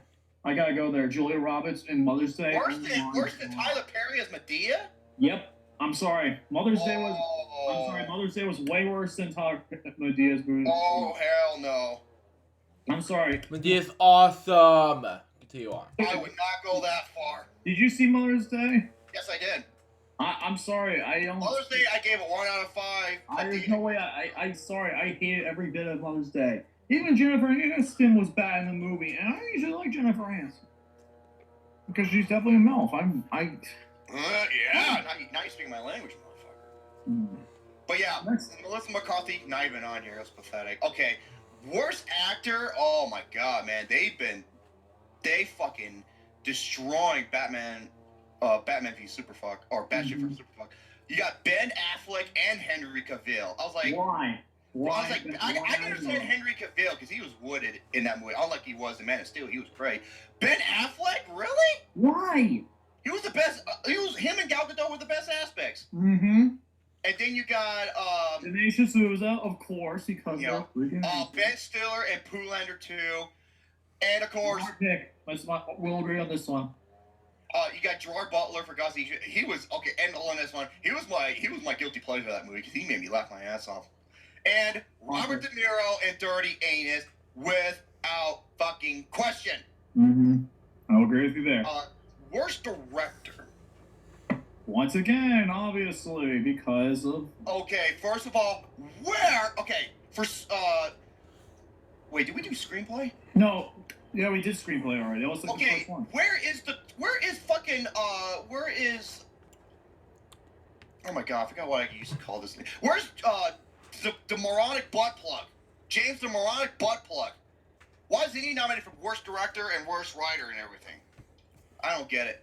But worst director, yeah, Hillary's America by Dinesh Deshwal. Roland Emmerich for Independence Day Resurgence. Tyler Perry for Boo. Alex Proyas for Gods of Egypt. Ben Stiller for Zoolander 2. And Zack Snyder for Batman v Superman. My pick is Ben Stiller. Tyler Perry. Out of these, I probably have to pick Tyler Perry. I'm sorry. Now for the worst picture. Even though Alex Proyas is a pretty close second. No, where is Dan Mazur for Dirty Grandpa? Good point. He was the or Nicholas Winding Refn for the Neon Seaman or oh my god, fucking really, Razzies. Okay, and for worst picture, you got Gods of Egypt, you got Batman v Superman, you got Hillary's America, Independence Day, A Resurgence, Zoolander 2, and my pick to win, Dirty Grandpa. Wow. Oh, Jesus Christmas. Go ahead and talk about this for a little bit. I'll be right back. I just got to put this back in the refrigerator. Okay, so, with that being said, it's now time to go over the Oscar nominations. Oh, we got lots and lots and lots to talk about. Even Shane O'Mac the Pimp Daddy can commentate on some of this, right, Shane? Mostly. Good. Awesome, because they actually did get one thing right, which I'm actually surprised about. They actually got one thing right, because they got a couple things right, but I'm going to start off with the one thing that I was cheering for when I saw the nomination. Kubo and the Two Strings getting 2 Oscar nominations for Best Visual Effects and Best Animated Feature. I was twisting my nipples over Best Visual Effects for. Okay, I'm coming. Because that deserves to win. I'm sorry, it does. I really think it deserves to win. Okay. We're going over the Oscars because the people will have way more to say. But okay, for the Best Visual Best Visual Effects, this is the only category that got it right. Mm-hmm. And of course, you have Deepwater Horizon, Doctor Strange. That is my pick to win. The Jungle Book, Kubo and the Two Strings, and Rogue One. If any one of these win, I'm going to be happy. However, my pick is for Doctor Strange. My pick's Kubo. I want Kubo to win at least one Oscar. If it wins the Best Animated Feature Oscar, I'm going to lose my shit. I'm going to go ape shit. Me too. Because, You know what? And if it does win, hey man, I couldn't be happier. Because I was looking at Beautiful my fucking it's like Patty Power, and Kubo is the favorite right now to win, and then Zootopia is a close second. Good. So let's get over starting out with writing original screenplay because we already did best visual effects. So Okay. original screenplay, we got Hell or High Water. Hell yes. Mm-hmm. I definitely deserving. Hell or High Water and La La Land definitely deserving. The Lobster. No. Here's my thing though. I did see The Lobster. I wouldn't put it on an original screenplay. It is too weird to put on a original screenplay. I would say it's way too weird to put on. Zootopia should have wrote it. And should have replaced it. Where the fuck is Zootopia? That's what I'm wondering. Still. You got stuff in your mouth. Wait till you're done chewing. You don't want to Fucking chew. wall We of can't have somebody die on this show. Come on. But anyway, The Lobster, though, was way too weird for my taste, though. Even though it has somewhat of an interesting premise, it was way too weird. Manchester by the Sea, overrated as fuck. And 20th Century Women, a movie I did not see, but I heard good things about. I never even fucking heard of that movie. Okay, where's Kubo and the Two Strings? That is another one I was going to talk Yeah. about. Where is Zootopia? Same. And hold on, let me think. Other things that are original. Where is Sing Street? Where's Kubo? Kubo and Zootopia need to replace The Lobster. Kubo, Zootopia, and Sing Street should replace Manchester, The Lobster, and La La Land. I completely agree. 20th Century Women. All right. Oh, okay, I understand. La La Land was not a screenplay type movie. It was was more presentation. There you have it. Oh yeah, Poo Poo Land. Thank you, Gary. Poo Poo Land. That's what I'm calling it. Dude, I told you the fucking backlash was gonna be bad if they come up with this shit, and I was right. I was fucking right. I predicted what was going to happen. It's this year's Titanic or Boyhood. I'd say more Titanic because. But I love Titanic. Still. Anyway, adapted screenplay: Arrival, Fences, Hidden Figures, Lion, and Moonlight. Moonlight I Okay. could see. Arrival I could see. Fences No. I could definitely see. I didn't Okay. see Hidden Figures, but I know I saw clip bits and pieces of Octavia Spencer's with Orange. She definitely deserved her nomination. Lion I did not see though. What are your thoughts, Jerome? Okay, there's 3 films missing: Captain America, Deadpool, and Hacksaw Ridge. I wish that Hacksaw Ridge could have gotten adopted, but problem is though, the Oscars, they're safe. They don't want to put in superhero movies. Why? Why? I don't know why. It's stupid. Why? Because they're dumb old fucks. Pretty much, they are a bunch of DOS. Deadpool was a movie unlike anything I've ever seen before in terms of how it was presented and how it was written, how it combines so many different genres into one. In Civil War, everything in that movie made logic sense. It takes a genius to write something like that. And Hacksaw Ridge was an amazing, realistic tale. Get the fuck out of here, deal. Another one they could have done: Deepwater Horizon or Patriots Day. Patriots Day, that's another big... Dude, Patriots Day, Sing Street, Deadpool... Sing Street is original, but... No. I'm talking about the movies. Those films had no nominations. Neither did Silence either. Oh, wait, no, Silence got one. My bad. Sorry. Oh, fuck that. Rome. Boring. Pingus theme song. Anyway. Boring. All right, next up, sound mixing. Arrival, Hacksaw Ridge, La La Land, Rogue One, A Star Wars Story, and 13 Hours, The Secret Soldiers of Benghazi. I would have praised 13 Hours with Deepwater Horizon. Same here. Same fucking here. As for You who's get that for gonna, sound editing, though. well, yeah, but sound mixing, Hacksaw Ridge. I will agree with you there. Probably that or La, but probably more likely they're going to give it to La La Land for They're gonna promotion. give everything to fucking La La Land.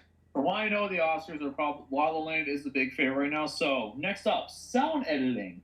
Arrival, Deepwater Horizon. There you go. Hacksaw Ridge, La La Land, and Sully. Really? Me and also had the same reaction.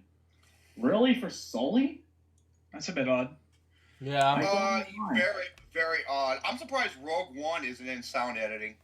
That Yeah, is a good right? choice, and yet Sully is. I don't get it. I don't know why.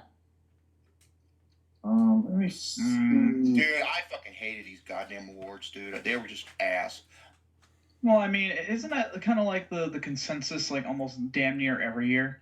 Well, here's the thing. Last year, they had Mad Max Fury Road and The Martian. A sci-fi film and an action film nominated for Best Picture. And then the year after, they fucking go backwards. You got me there. You got me there.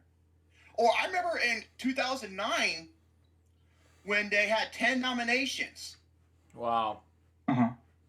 I'll give you that. It's definitely good. And they actually nominated Up and District 9 for Best Picture and Avatar. And it went to The Hurt Locker, which was my number 2 best film of the year. I couldn't be fucking happier. The 2009 Oscars, when it was hosted by Alec Baldwin and Steve Carell, that was like one of the best shows I've ever seen from the Oscars. Oh, really? Because most of the right people won, and those 2 guys were fucking geniuses. Right. Yeah. So wait, who's hosting this year? Jimmy. I I think it's Jimmy Fallon because Jimmy Kimmel. No. It's Jimmy Kimmel. Yeah, Jimmy Kimmel. Sorry. Okay. Jimmy Kimmel's hosting. Hopefully he's better than Jimmy freaking Fallon. I hope so too. All right, Jimmy because Kimmel right can now the fly. Pirate Power. Yeah, he only can be. He has the capabilities. Yeah, it does have it doesn't have everything yet, but it does have some of the favorites. Right now the favorite for sound editing was like when I was looking online, the favorite for sound editing is probably La La Land and La La Land for sound mixing, Give me unfortunately. a fucking break. Second is Deepwater Horizon, and then second for sound mixing is Rogue One, surprisingly. Next up, let's go to short film live action, even though we don't know much about. Okay, that's not I didn't even go over that at all because I don't know shit. Because the only one I'm gonna really actually go over, honestly, is short film anime because there's only one rightful winner, and that's Piper. Wow. The one with the little bird, the little adorable little bird. Hey guys, Austin here, Piper Fawn. Production design. Here we go. Production design. Arrival, Fantastic Beasts, and Where to Find Them. Hail Caesar, La La Land, and Why Passengers. I don't know, but I know Gary was twisting his nipples over Hail Caesar. Deadpool, Captain America. Where were they? Dude, Star Trek Beyond and Rogue One are not on here. Wow. I don't know why. Also, Doctor Strange. Yeah. Where's that? That's what I'm wondering, man. Still. Interesting. Curious. Next up. Am I curious? I mean, bullshit. Next up, music, original song. I got a lot to say about songs. So, Romy, did you slip your foot again? I think he might have, or he accidentally got sat on a dildo. Oh, I gotta be careful about that. No, if I was making that sound, I'd be like.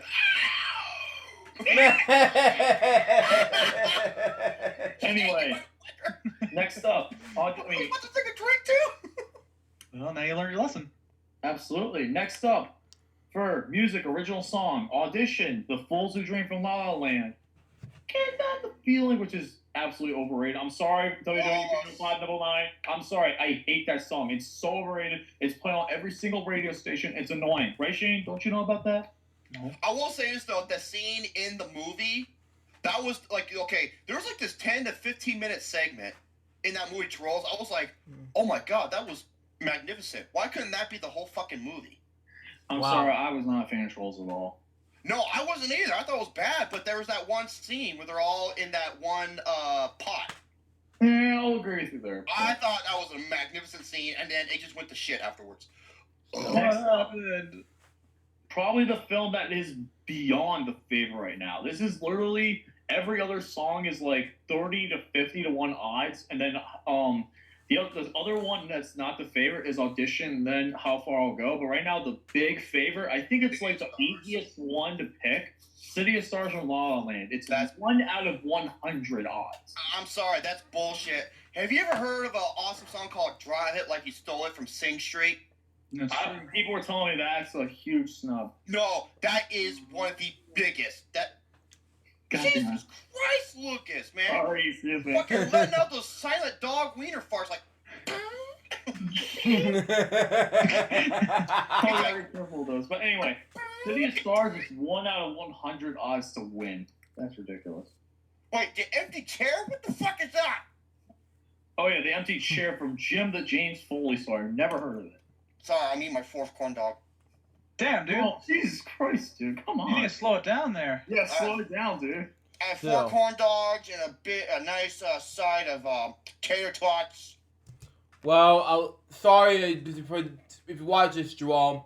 I love corn dogs. I love tater tots. Everything that has to do with Sonic and McDonald's, everything like that in the restaurant food. And next to pizza, my number 1 favorite food of all time, it was awesome. Continue on. Yeah, slow it down there, buddy. Absolutely. Next Go all to your music thighs. original score. Jackie, La La Land, Lion, Moonlight, and Passengers. They're all fucking Oscar bait bullshit, dude. I kind of agree with most of them. They are a little bit of the Oscar. I guess No, they this is are. why. Especially Jackie. Why is Jackie in there and not Kubo? Okay, I'm gonna give you some great examples. The Steve Jablonsky score in Deepwater Horizon. You want to know why that movie worked as an intense thriller? It's because of his score, especially when all shit was going down, and that score was amazing. Captain America: Civil War, another great one. Hacksaw Ridge, that was my overall pick. I had one of the most memorable scores I heard in a while. Wow. Rogue One. Hooray. This one wasn't done by John Williams. It was done by someone else. Forgive me. I forgot. Fuck Nocturnal Animals. Fuck that goddamn movie. So yeah, tons of snubs here. We're not going over foreign language film. Oh, Kubo and the Two Strings. Thank you, Sia Cougar. Kubo and the Two Strings. Yeah, thank you, Kubo and the Two Strings definitely deserve it, but Yeah. this is the one where I got pissed the most. Makeup and hairstyling. Why was a man called Ovi on here instead of And- Deadpool? Why is there only 3? What? It always happens in 3. Last year was a man with 100 elephants riding out of his asshole. That was the movie that got nominated last year. And this year it's called The Man Called Ovi. How is that even possible? How is that even possible to have an elephant run out of your butthole, let alone 100? Lots and lots of acid. Man. And then, why the fuck did this get nominated? Or also known as Taco Night. Suicide Squad. Why? Dark Taco Tuesday. Why is Suicide Squad nominated? Please explain. Suicide Squad should have been replaced with either With Rogue Deadpool. One. Okay, replace A Man Called Of and Suicide Squad with Deadpool and Star Trek Beyond. Moving on. Star Trek Beyond's already on there. I mean, god damn it, I didn't mean to say that. Rogue One. I meant to say Rogue One, not Beyond. Okay. Alright. Film editing. Arrival. Hacksaw Ridge. Hell or High Water. La La Land and Moonlight. My pick. Hell or High Water easily. Hell or High Water or Hacksaw Ridge. Fuck the rest. The rightful winner was not on here. Deadpool. Yeah, whatever happened to that? Yeah, that had the best editing the entire year. And for a film like that, fucking stupid. Okay, the one I won't really go into documentaries, but I know one film that should win, obviously, because documentary feature has 2 good ones. It has I Am Not Your Negro with Samuel L. Jackson and O.J. Made in America. What, you're not your what? Huh? Negro. I Am Not Your Negro. That's the Samuel L. Jackson's new documentary. Oh, Yeah. Oh my god, I'm so sorry. Whoa, No, you think I'm that stupid? Well, I can say it because Russell Lyon said so. Man. That is the actual. I'm joking. I'm joking. He did say O.J. Made in America or I Am Not Your Negro should win for best documentary feature. Oh my god. I've heard of the name, but I've never really looked into it. It's a small. I've heard about that movie, the Samuel L. Jackson documentary. Yeah. And folks, check out Russell Lyon, man. He is one fun. Or check out his YouTube. Oh, it's YouTube. His Facebook page. He goes by. Okay, his name is. I wouldn't reveal his name. Just his saying. name is. Okay, never mind.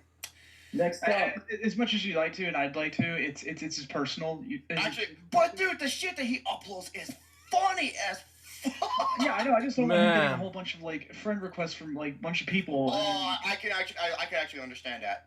Yeah, and it'd be like, oh, why is this? Like, now, if you want to see him, I'd recommend my channel. Now, I'm not just doing that because it's my channel. It's literally the only place he's actually done gameplay and stuff where you can actually see him. Still. That motherfucker is funny, man. Oh, yeah, absolutely.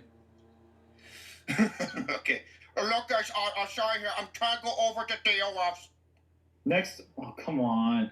I still got a lot more to do, including costume design. Which Yeah, we don't want to go too far because I still got the story to tell. So that's fine. Don't worry. We'll go over. I'm gonna finish up real quick with the main ones, and then do you think we still have enough time for the People's Choice? Or do you want to save that? I think I could still go over that. I think. Okay. Maybe. Yeah, I'm just gonna go through everything. That's real a quick. maybe. That's a That's a maybe. maybe. Mhm. I'm just gonna go over everything real quick within the next couple minutes. So, directing: Arrival, Hacksaw Ridge, La La Land, Manchester by the Sea, and Moonlight. Mel Gibson should win. Same No. here.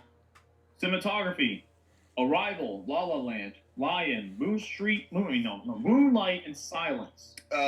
Okay. Except for La La Land, because, yeah, it was a beautiful looking movie, but I've seen so much fucking better. Fuck this category. Moving on. Animated feature film: Kubo the Shoestrings needs to win. Moana, My Life as a Zucchini, The Red Turtle, and Zootopia. Your Name, Kung Fu Panda 3, and Finding Dory. Where are they? Except My Life's Zucchini. Give me a fucking break. Zootopia, That was Kubo, or dumb. Moana wins. Actress in a supporting role: Viola Davis, Fences; Naomi Harris, Moonlight; Nicole Kidman, Lion; Octavia Spencer, Hidden Figures; Michelle Williams, Manchester by the Sea. Either Viola Davis or Naomi Harris is probably gonna win. But fuck this category. Where is Angori Rice or Teresa Palmer? Moving on. Actor in a supporting role: Mauricio Ali, Moonlight; Jeff Bridges, Hell or High Water; Lucas Hedges, Manchester by the Sea; Deb Patel, Lion; Michael Shannon, Nocturnal Animals. My pick: Jeff Bridges or Michael Shannon. Thank God they didn't put Aaron Taylor Johnson, that fucking retarded buffoon. Yeah, seriously, fuck that movie, dude. That pissed me off. Where is oh fuck. Where's Ben Foster for Hell or High Water? Where is Hugo Weaving for Hacksaw Ridge? But if you asked me to pick, Jeff Bridges or Michael Shannon. Man. Actress in the leading role. This is probably, in my opinion, the worst. The Yes. worst. Yes, I Actress in agree. the leading role: Isabel Hooper for Elle, Ruth for Loving, Wait, what did you say? Hang on.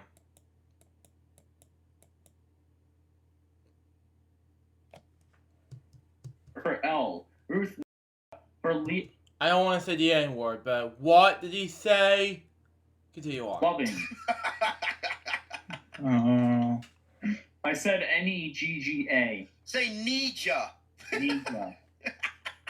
Oh my god. I'm sorry. Did I really did accidentally say that? Like, No. No, It's look, Ruth Nega.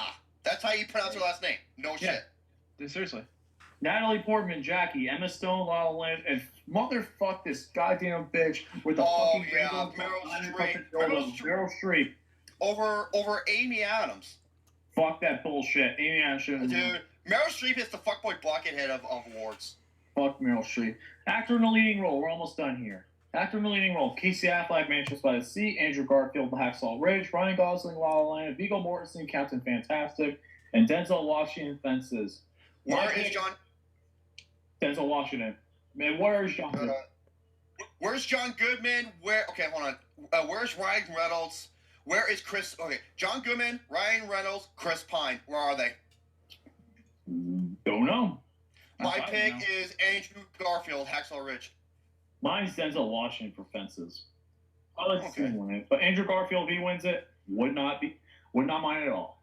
Finally, Best Picture, which this year they're 9 for some reason. Why not 10?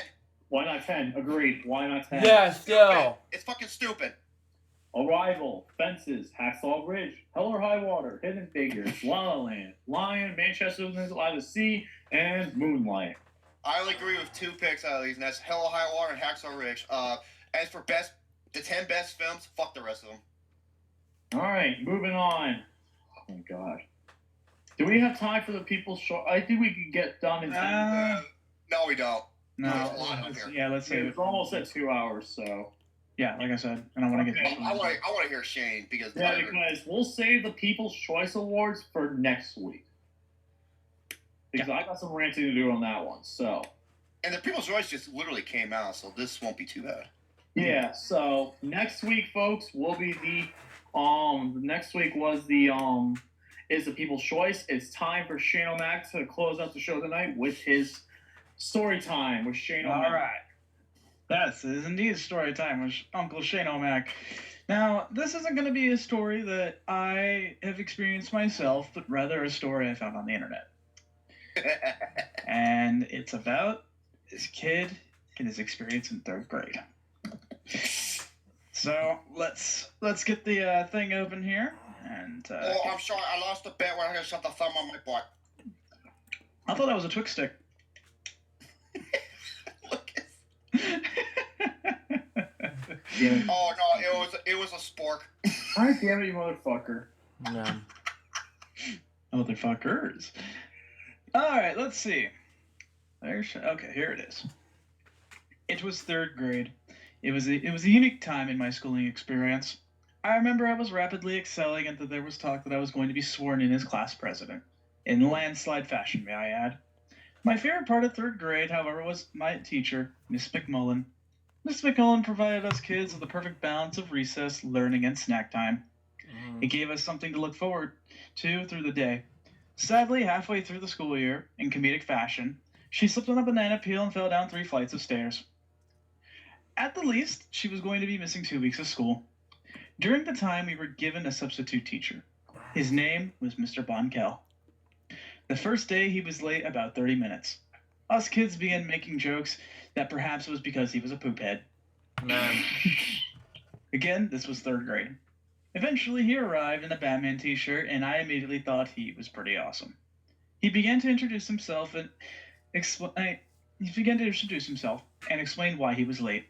Apparently in the hallway, he came across a remarkable piece of ass that just had to score those digits. During the rambling, I noticed it was 10:45. That was our first snack time of the day. I lifted my desk and pulled out a peanut butter and jelly sandwich, Oh, and I man. began to eat it. Mr. Bonkel's face was stricken with a rigor mortis. He quickly collected himself and calmly asked what I thought I was doing. I informed him that it was snack time, and my good buddy Carl then said, "Oh yeah, snack time." Oh, He pulled out man. a chocolate chip cookie his mother packed for him. Mr. Bonkel didn't like that at all. Mm-mm. He grabbed Carl by the shirt, lifted him from his seat, and began to proceed to tell Carl that he was a terrible person and disrespectful. Man. He told him that he was about to catch these hands if he ever pulled shit like that again. Carl then said he was sorry. Mr. Bonkel calmed down and let go of Carl's shirt. He then asked the class if they could guess what his favorite cookie was. It was quiet, but eventually someone asked, "Snickerdoodle?" "Good guess," Mr. Bonkel said, but no. He then grabbed the cookie from Carl's desk and began to wipe his ass with it. He pulled out what was left, threw it at Carl, and what was honestly comedic timing said, "Chocolate strip." Oh no. He then began to inform us that things were going to change. Snack time is no more, and if someone pulled a stunt like Carl again, he'd take away recess. He told us after lunch we were going to be working on college trigonometry, and until then we were going to work on science equations. God, shoving that fucking cookie up his ass. Man, that's a whole new definition of Dutch oven. Man. It was at this time I began to think that Mr. Bonkel really was a poop head. Oh my god. School became miserable. Mr. Bonkel was out of control, strolling into class whenever he desired, reeking of whiskey and cheese curds. Wisconsin whiskey and cheese curd. Yeah. Hey, Lucas, think you wrote this story about a week ago? No. Man. You know what I'm watching right now? I'm watching about a video about this surfing California burrito. God damn it, dude, fuck that bullshit. You know what I mean? There's French fries in a burrito. Man. Okay, ladies and gentlemen, a college graduate. I'm sorry, I love food, okay? All right. If you love food, sausage pie should have been your number one. Yeah, no. Sorry, definitely not. Anyways, Mr. Von Kell was out of control, strolling into class whenever he desired, reeking of whiskey and cheese curds. He would then guilt trip us into letting him borrow our lunch money to pay off his school loans, and he would lecture us on how Uncle Sam was finger fucking him real good. Only 1 week until Miss McMullen was set to return, but that was 1 week too long for Gordon. Gordon was a sweet soul, but he was 40 pounds overweight, and not having snack time was driving him crazy. Mr. Von Kell brought in Krispy Kreme donuts as promised. He was rewarding us for placing the highest test scores in the school's history. Yeah, still. He then asked Gordon if he'd like the first donut, and Gordon, with a $1 million smile on his face, said, "Oh boy!" Gordon got up from his seat and walked over to Mr. Von Kell. He grabbed the chocolate-filled donut. He looked so happy. He was about to take a bite when out of nowhere Mr. Von Kell slapped it out of his hand. He then told Gordon that he was overweight and smelly. Oh my god. And then hold on. And that he wouldn't contribute a single calorie to his fat demise. Oh! What the fuck? Is it buzz cut from fucking is it buzz cut from Beavis and Butthead? Jesus Oh my Christ. god. Still. Oh man. Ew. He then provided Gordon with a 12-ounce portion of low-fat yogurt instead. The look on Gordon's face was that of a broken boy and someone who was incredibly pissed off. He told Mr. Von Kell if he didn't get that yogurt bullshit out of his face, he'd beat the dog piss out of him. What? Jesus! God damn! It is Officer Buzzcut. Damn. The classroom went nuts. Everyone was cheering, but Mr. Von Kell wasn't having any of it. He said if we didn't settle down, we'd all have double detention, and he wasn't Jesus. joking. In third grade? Mm-hmm. His eyes then focused on Gordon. He then said, "Listen here, you tubby fuck. I hope you..." Man. Oh. It sounds like Mr. Garrison from South Park. Yeah. Oh god. Listen here, you tubby fuck. I hope you have room to eat those words. Flagpole, 3 o'clock. Mr. Von Kell straightened his tie and said, "Enjoy the donuts, children." He then proceeded to sit down and stare at Gordon the entire time. Eventually, it was 2:55 and the school bell rang. Mr. Von Kell said class dismissed, and that he'd see Gordon after class. We all headed to the flagpole, eagerly awaiting what was going to be the fight of the century.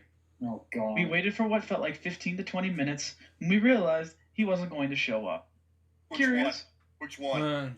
Mr. Von Kell. Okay, because you said he. I didn't know if him or Gordon. Okay. Curious, we turned to the classroom looking for answers.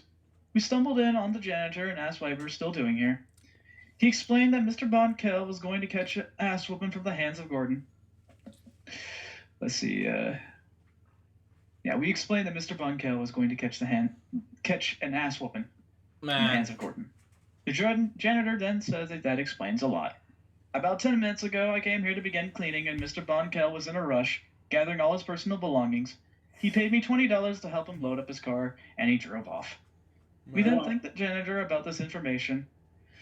Nobody knows where Mr. Von Kell ended up, but we do know why he left, and we're pretty sure he wouldn't be coming back. Mr. Wow. Von Kell, let's not meet again, or I may have to call Gordon.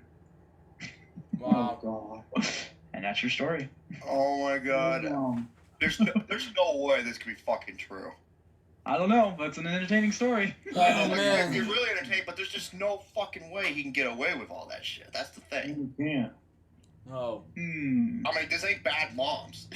No, it's not. To be fair, in middle school, we were taught college-level stuff because the teacher wasn't all that great. And Lucas can vouch for me on that. Man. Mm-hmm. Yeah, that sucked. He knows exactly what I'm talking about. That's how I graduated from college. I got the head start. Man. I graduated from college with hard work and dedication. I know you did a lot of hard work on your knees. Really, Man. Romy? Who needs it I do? You're an asshole. So if anyone can Your give arms me working off. if anyone can give me the source of the story, by the way, that'd be great because I don't know who wrote it, but I want to give full credit. Still. So until then, if anyone can find out, next episode I'll go ahead and give full credit to whoever made it. 'Cause It was made before my Christmas break. because that was a really entertaining story. That was Man. I got more later down the line when we do more story time, but I felt that this was something a little different.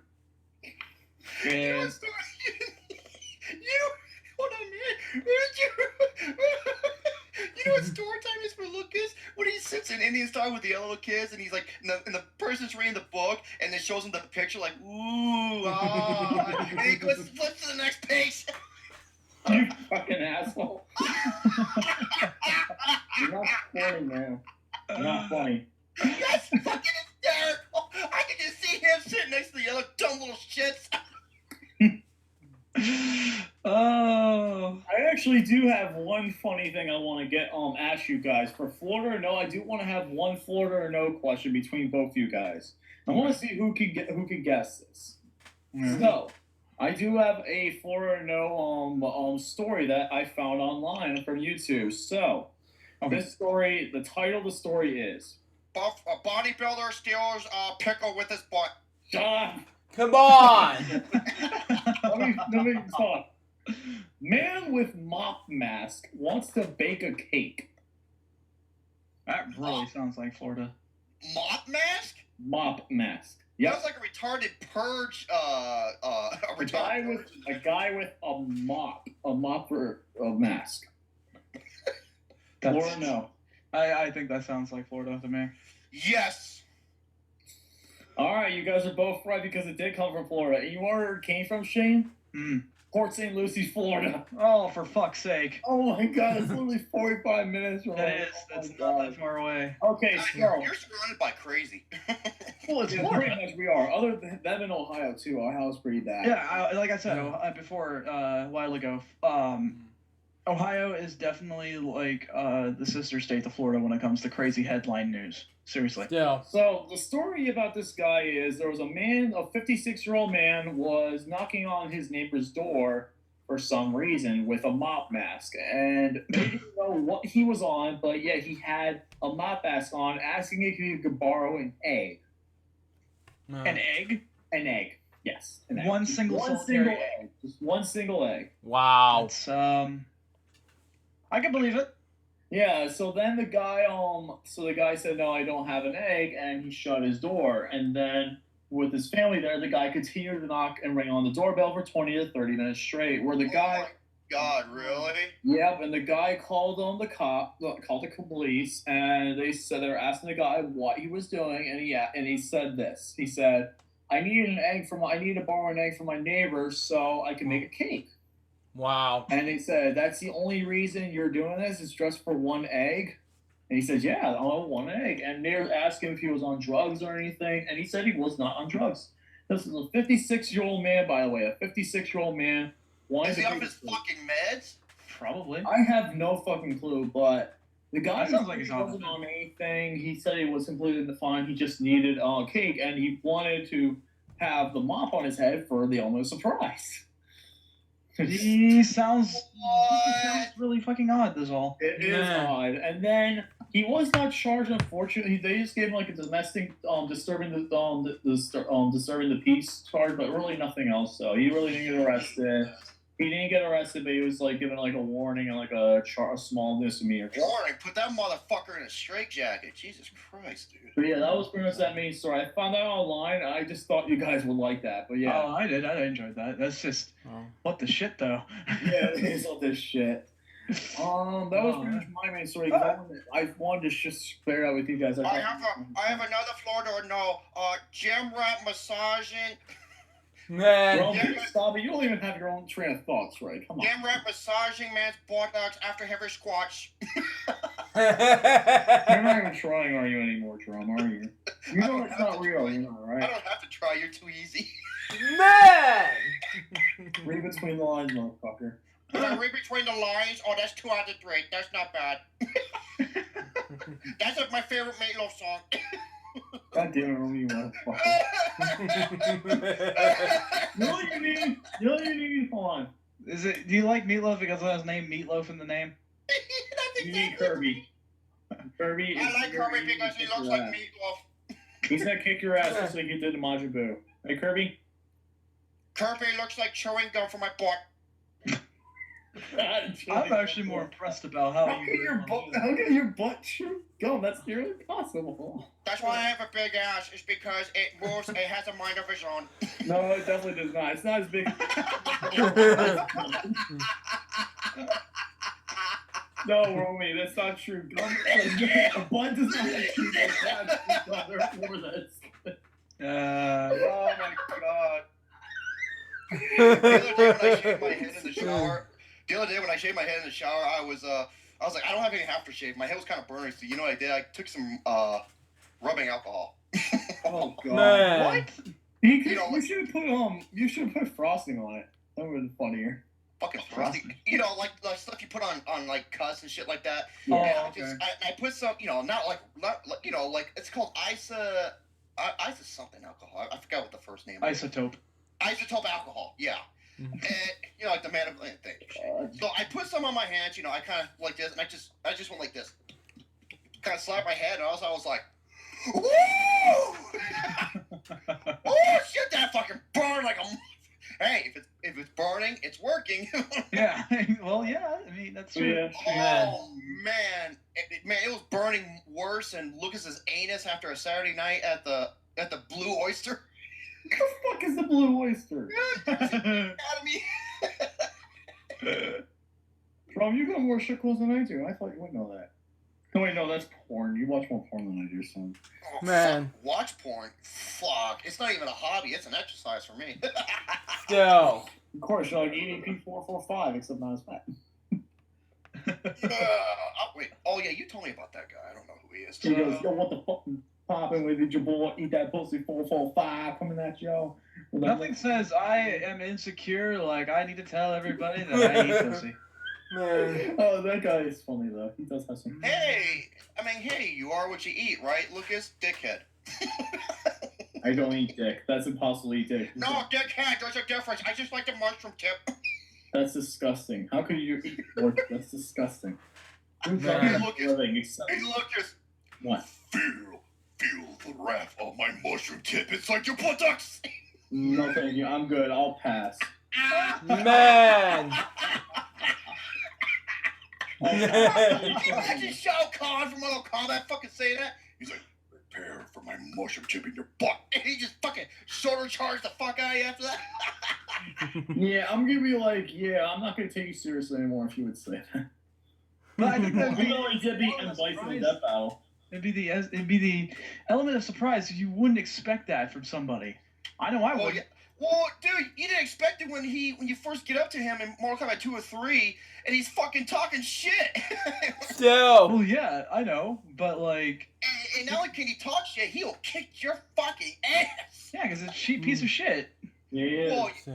Well, he spams you, but you Yeah. gotta play defense with him. That's why. I know, but that's my weakness though. I'm a very aggressive player. Oh no, Shane, What? you're asking to get your ass kicked by Shao Kahn. I already did, and I went through it all already. Exactly. You know why? Because you don't play offensively against You him. play You defensively. mean defense? You play defense. A good offense is a great defense. Mm-hmm. Man. Okay, I agree with that, and I'm not dispelling that whatsoever. Still. I'm just saying But hey, it was just a pain in the ass. I did it on Mortal Kombat 2 on Extra Hard, and I played it on Extreme and beat Shao Kahn that way. All right. Shao Kahn's no joke. He beat M. Bison. Goddamn right he did. He fucking sold the soul out of him like Lucas. Jerome, Man. stop it. It's getting old at this point, Jerome. We all know. No, what it's you're getting gonna say. old like Kirby sucking the nice hot air farts out of my butthole. I knew it. I knew you were going to say something like that. But Kirby does not do that. He just sits here and be off. Yeah, he sits there and waits till you're done with the show, then he attacks you. No, he does not attack me. He cannot come to life. He's not real life.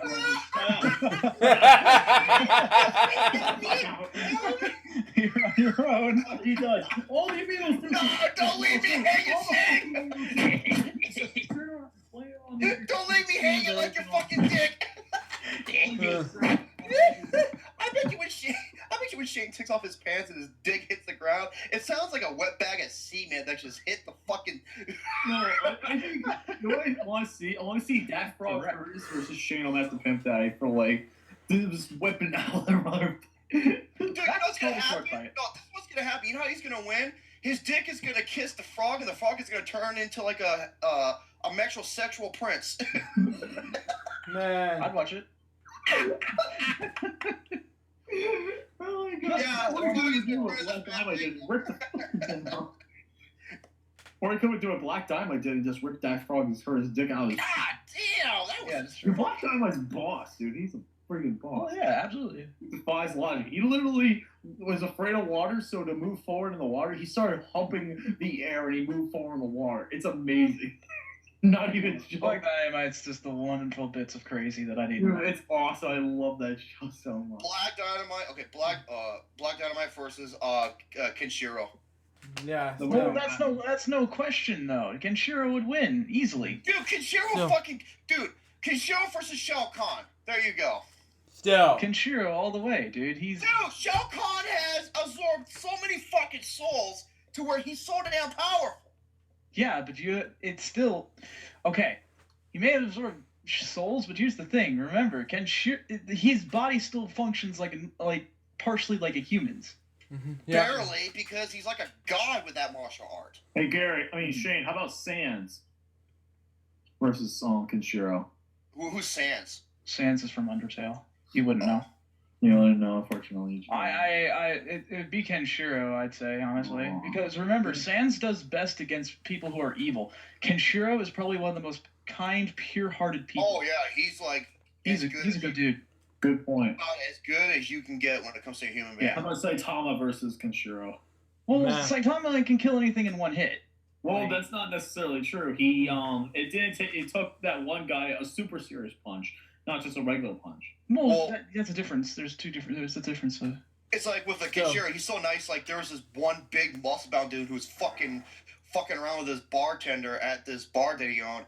So what did Kenshiro do? He just delivered 2 light kicks to the guy's massive arms, and he couldn't use his arms anymore. Yeah, but completely just that was it. Pretty insane. But how about JoJo, Shane? You're one of your favorite anime. JoJo Circus. Continue on. It's still actually I when know it's a good show. I've been watching a couple episodes of it. I did watch another episode of it. good. Now, I mean, even with it's like say for example Kenshiro versus Dio, it's still Kenshiro would win, I think. Well, Dio is a vampire, right? Yeah. So, and his stand ability allows him to stop time for about generally without just being on his own is probably around 4 to 5 seconds. I don't think he could win though. Really? Oh, here's a vampire. He and I have something in common. We both love to suck something. Man. Fuck off, bro. Dude, that's like literally the most predictable joke ever. Like, we're throwing females. We could write so many jokes on throwing females. And I would love it. Yeah, it's because He you embraces want it, to man. So Dude, bad. I embrace it. I'm a freak of nature, goddammit. I know I'm dumb. You're dumb. Dumb as fuck. That's why you're on the dumb shit in the network. Man. And I Yeah, because you don't have a degree. DERIGRE. No, it's DEGREE. Why? GREED. Greed. D. Okay, there you go. Nice. No, you missed it. No, wait, I never go to that college called DeVry. Man. I actually know someone who got a really good high-paying job with DeVry. Shit, that's in the fucking show. I'm fucking losing. Jerome, we need You're more. gonna kill him. Jerome died from laughing. We need more jokes. We need more jokes, Shane. Come on, think of something. I can't think of something right on the spot like that. Fucking wieners. I don't know. Shit. I don't know either. We need No, more. We need more. I'll He go wants over to that. kill you. He wants to kill you. I'll go over the NFL games next week because I'm gonna fucking. NFL football. Oh So, my god, Super Bowl 51 prediction. Hey, sports, it's in my ass. 23. And You Brett know Favre will who voiced somehow that? make an appearance. Same guy who does the Wolverine voice. Yes, it'll be Really? Brett Favre will somehow make an appearance in the stands, and then John Madden will be there. Everyone will be there. Boom! Tough African.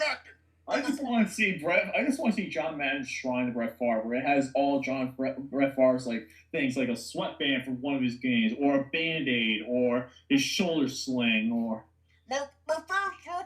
just his facial hair in a bag. There's a Brett Favre modern life. Man. Hey, I didn't know you speak Portuguese. That's not Portuguese, you asshole. That's a fart.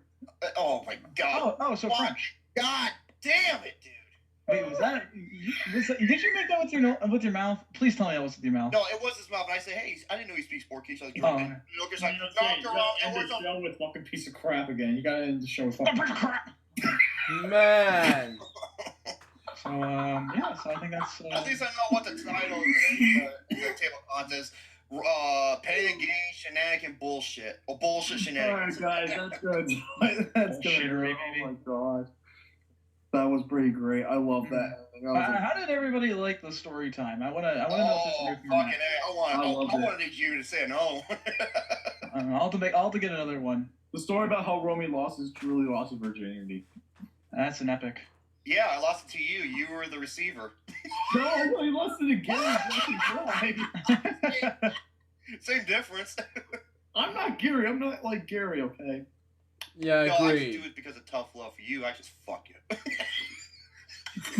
Damn it, you motherfucker. Alright, guys, we're gonna do it. Please do our closing stuff because I'm ready. Oh, God, I'm tired. Alrighty. I'm tired too. Yeah, I'm ready to move on. I am. Because it was a good episode, I have to say. I enjoyed this. And Still. next week, Mhm. wait, actually, no. I'm going to write the story to Shane. And I want Shane to present it. Remember the story about me on the cruise? Oh, I'll write it and I'll send it to you. I can make a story out of that. Man. Oh, boy. Well, yeah, you write it off to me and I'll Oh, my God. You're I'll going to read it. Okay. Cool. Yeah. We might have a double feature that Yep. week then. And the story I'm going to be writing, Shane, is a true story. So stay tuned. Yes. Yes. Remember, drink more Ovaltine. All right, so with that being said, I'm glad we get to do this again because I look forward to this every week, guys. I prefer Nestle Quick. Communist. Mhm. No, to be fair though, that is good shit. Anyways, with that being said, we'll see you all around next time. Have a good night, and stay out of trouble, kids. Remember, do you still go to drugs? And I don't know where I was going. I thought you were gonna say if someone hands you drugs, please accept them because they are expensive. Oh yes, yeah. What do you say when someone gives you drugs? You say thank you because drugs are expensive. Still. And that resale market could be good too. Oh, yeah. If that's what you want to do. And remember, kids, if you approach a doctor with long fingernails, they better hope you're not their urologist.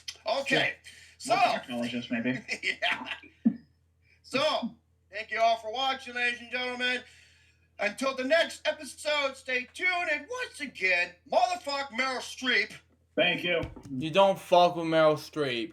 Yeah, I haven't said that like in this episode of LJPCBM. Continue on. And, oh, fuck, the pay-per-view is this Sunday, and if he fucking wins, WrestleMania is my last pay-per-view for the WWE. Fuck my pocket! Now, if you excuse me, speaking of porn, ooh, God, I'm gonna go watch some Kelly Claymore Hashimo porn. I don't know who the fuck that is, but I don't even care. Good night, folks. Have a great night. See you later, and stay awesome. So that was the Pancake Podcast, episode 70. Well, I am so tired, man. It's not almost 1 o'clock. So, and so far this episode went to be a success, and everything's like this. Anyways, that was episode for LJPCBM, episode 381. Hope you enjoy it. Stay tuned for the next one. It's going to be the Pancake Podcast, episode 73. 72. 1, excuse me. Yeah, I misspoke. But until next time, This is Jeff saying goodbye. Peace out, baby. We get more to be as we guys very soon. Brother Bear Jeff was saying out. See ya.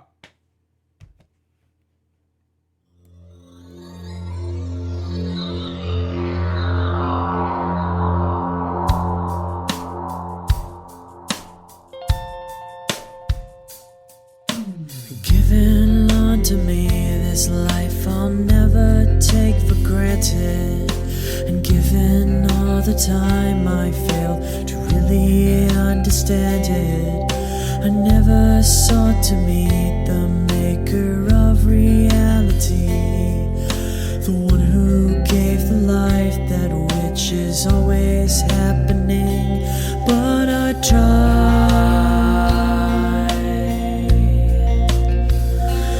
all the time.